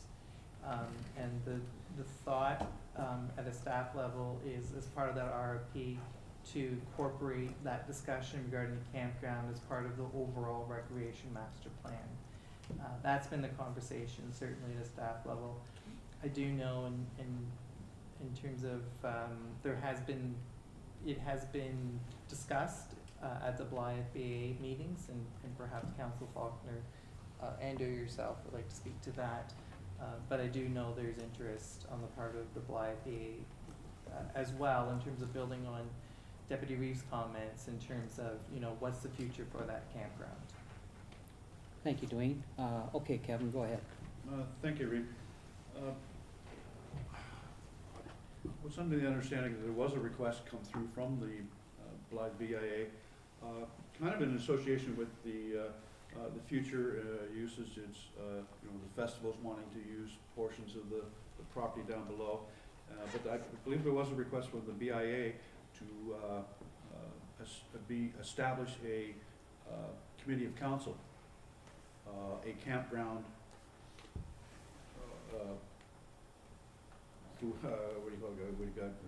Development. Yeah. Committee, and I don't know whether that's ever come for a vote to our council, but they were hoping to bring all the people together as a committee of council, so that committee, if the council has a seat on it, the Thrashers would have a seat on it, probably the theater, BIA would have, whoever felt they had an interest.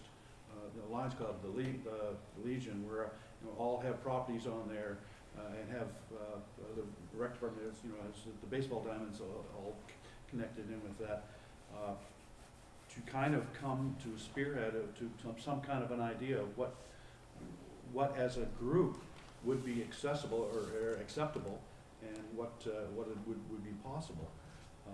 So I would put my recommendation that come to council to vote on whether they do make a committee of council to find out those plans and those ideas, because we have several people trying to promote it, but not as a group to know what the future lies for it.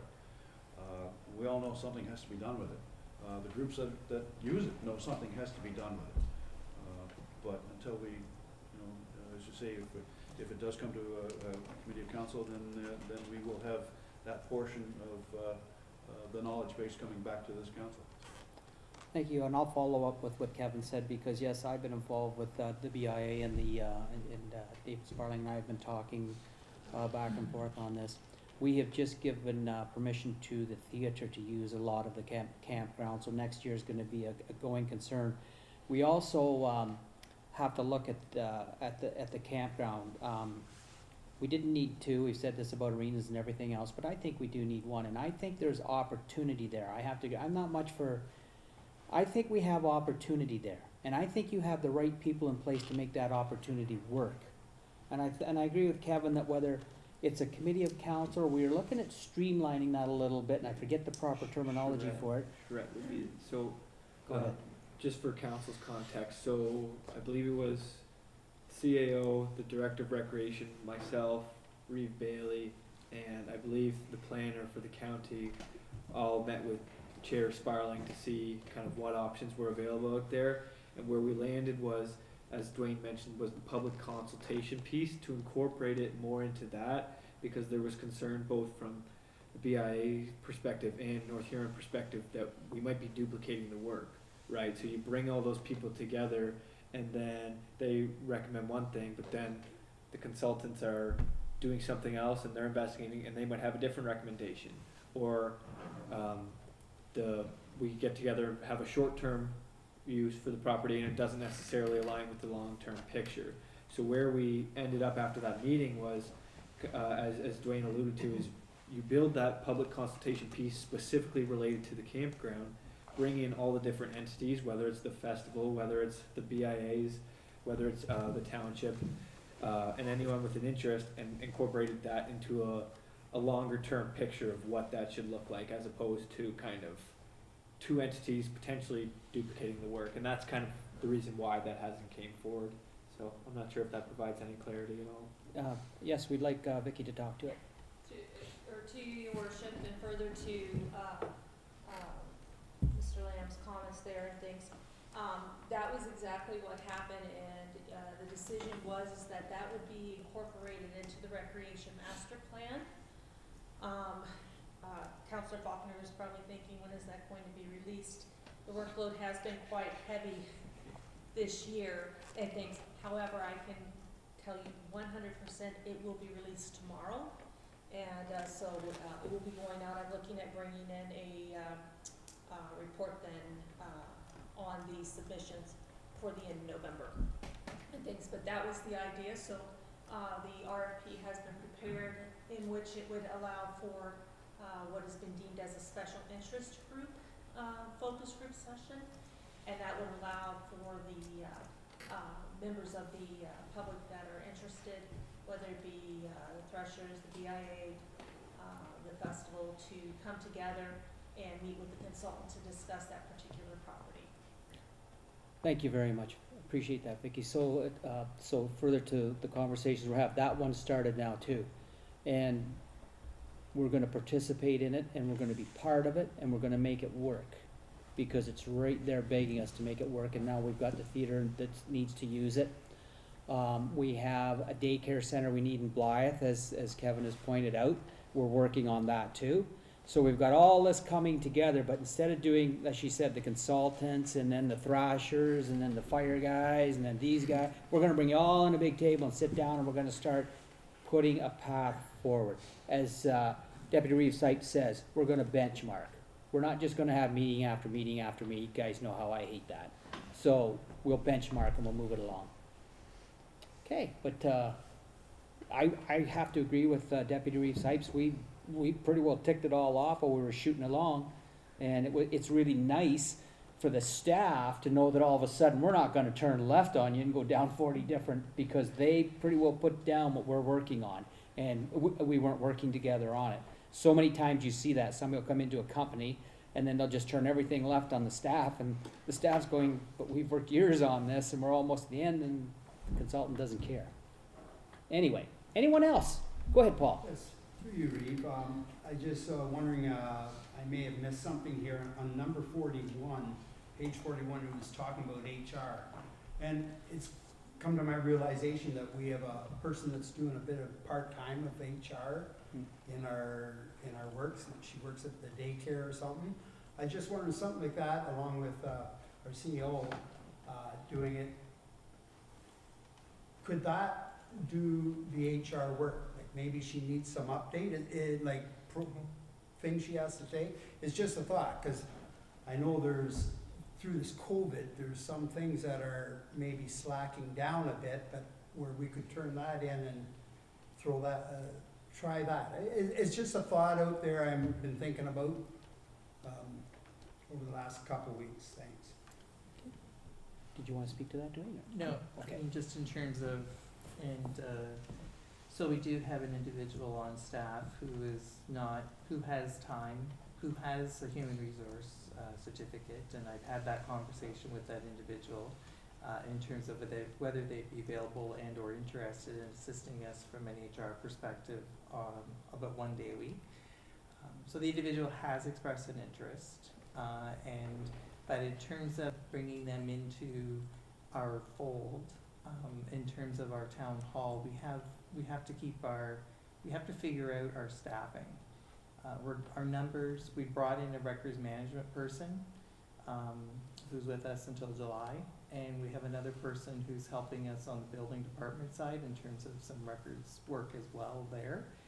plus our front staff and that. So we're trying to keep our staffing at 10 max, and in terms of, if you watch in terms of what's happening at the provincial level, municipalities are closing their municipal offices because of the elevated COVID risks. So we need to keep our staffing numbers in our town hall. So bringing in that person into the fold is something that we've been discussing internally at town hall, trying to figure out how we do that and bring that person in. Just in terms of that they will need access. The HR stuff is kept at town hall, so they have to be at town hall, and for that matter, in terms of with the information that they'll be working with, I wouldn't want it to leave site. We wanna keep it here. So it is certainly, and just, sorry, in Yeah, terms no. of, the proposal, or the thought was to try it on a trial basis, just in terms of, you know, trial it, see if it works for them, works for us, and if it works, fantastic. And if it doesn't work, then we'll have to reevaluate it, but yeah, for sure. Yes? I just thought that that person would be familiar with our municipality, and just think it'd be a win-win if it could work. Mhm. Absolutely. Thank you. Okay, anyone else? Go ahead, That's Chris. good news to hear, Yeah, yeah. possibility of. Yeah, for sure. Anyone else? Seeing none, we'll move on. There is no closed session tonight. Confirmation bylaw. The bylaw number 74/2020 being a bylaw to adopt, confirm, and ratify matters dealt with by the Council Township of North Huron at the November 2nd, 2020 meeting. Be introduced a first, second, third, and final time, signed by the reeve and clerk and engrossed in the bylaw book. Do I have a mover? I have Paul, I have Kevin. I call the vote. Passes. Adjournment. That there be no further, that the Council of Township of North Huron agree that there be no further business before council. The meeting is hereby adjourned at 9:15 p.m. Thank you, everyone. Oh, I gotta get a mover. I have Rick, seconder is Anita.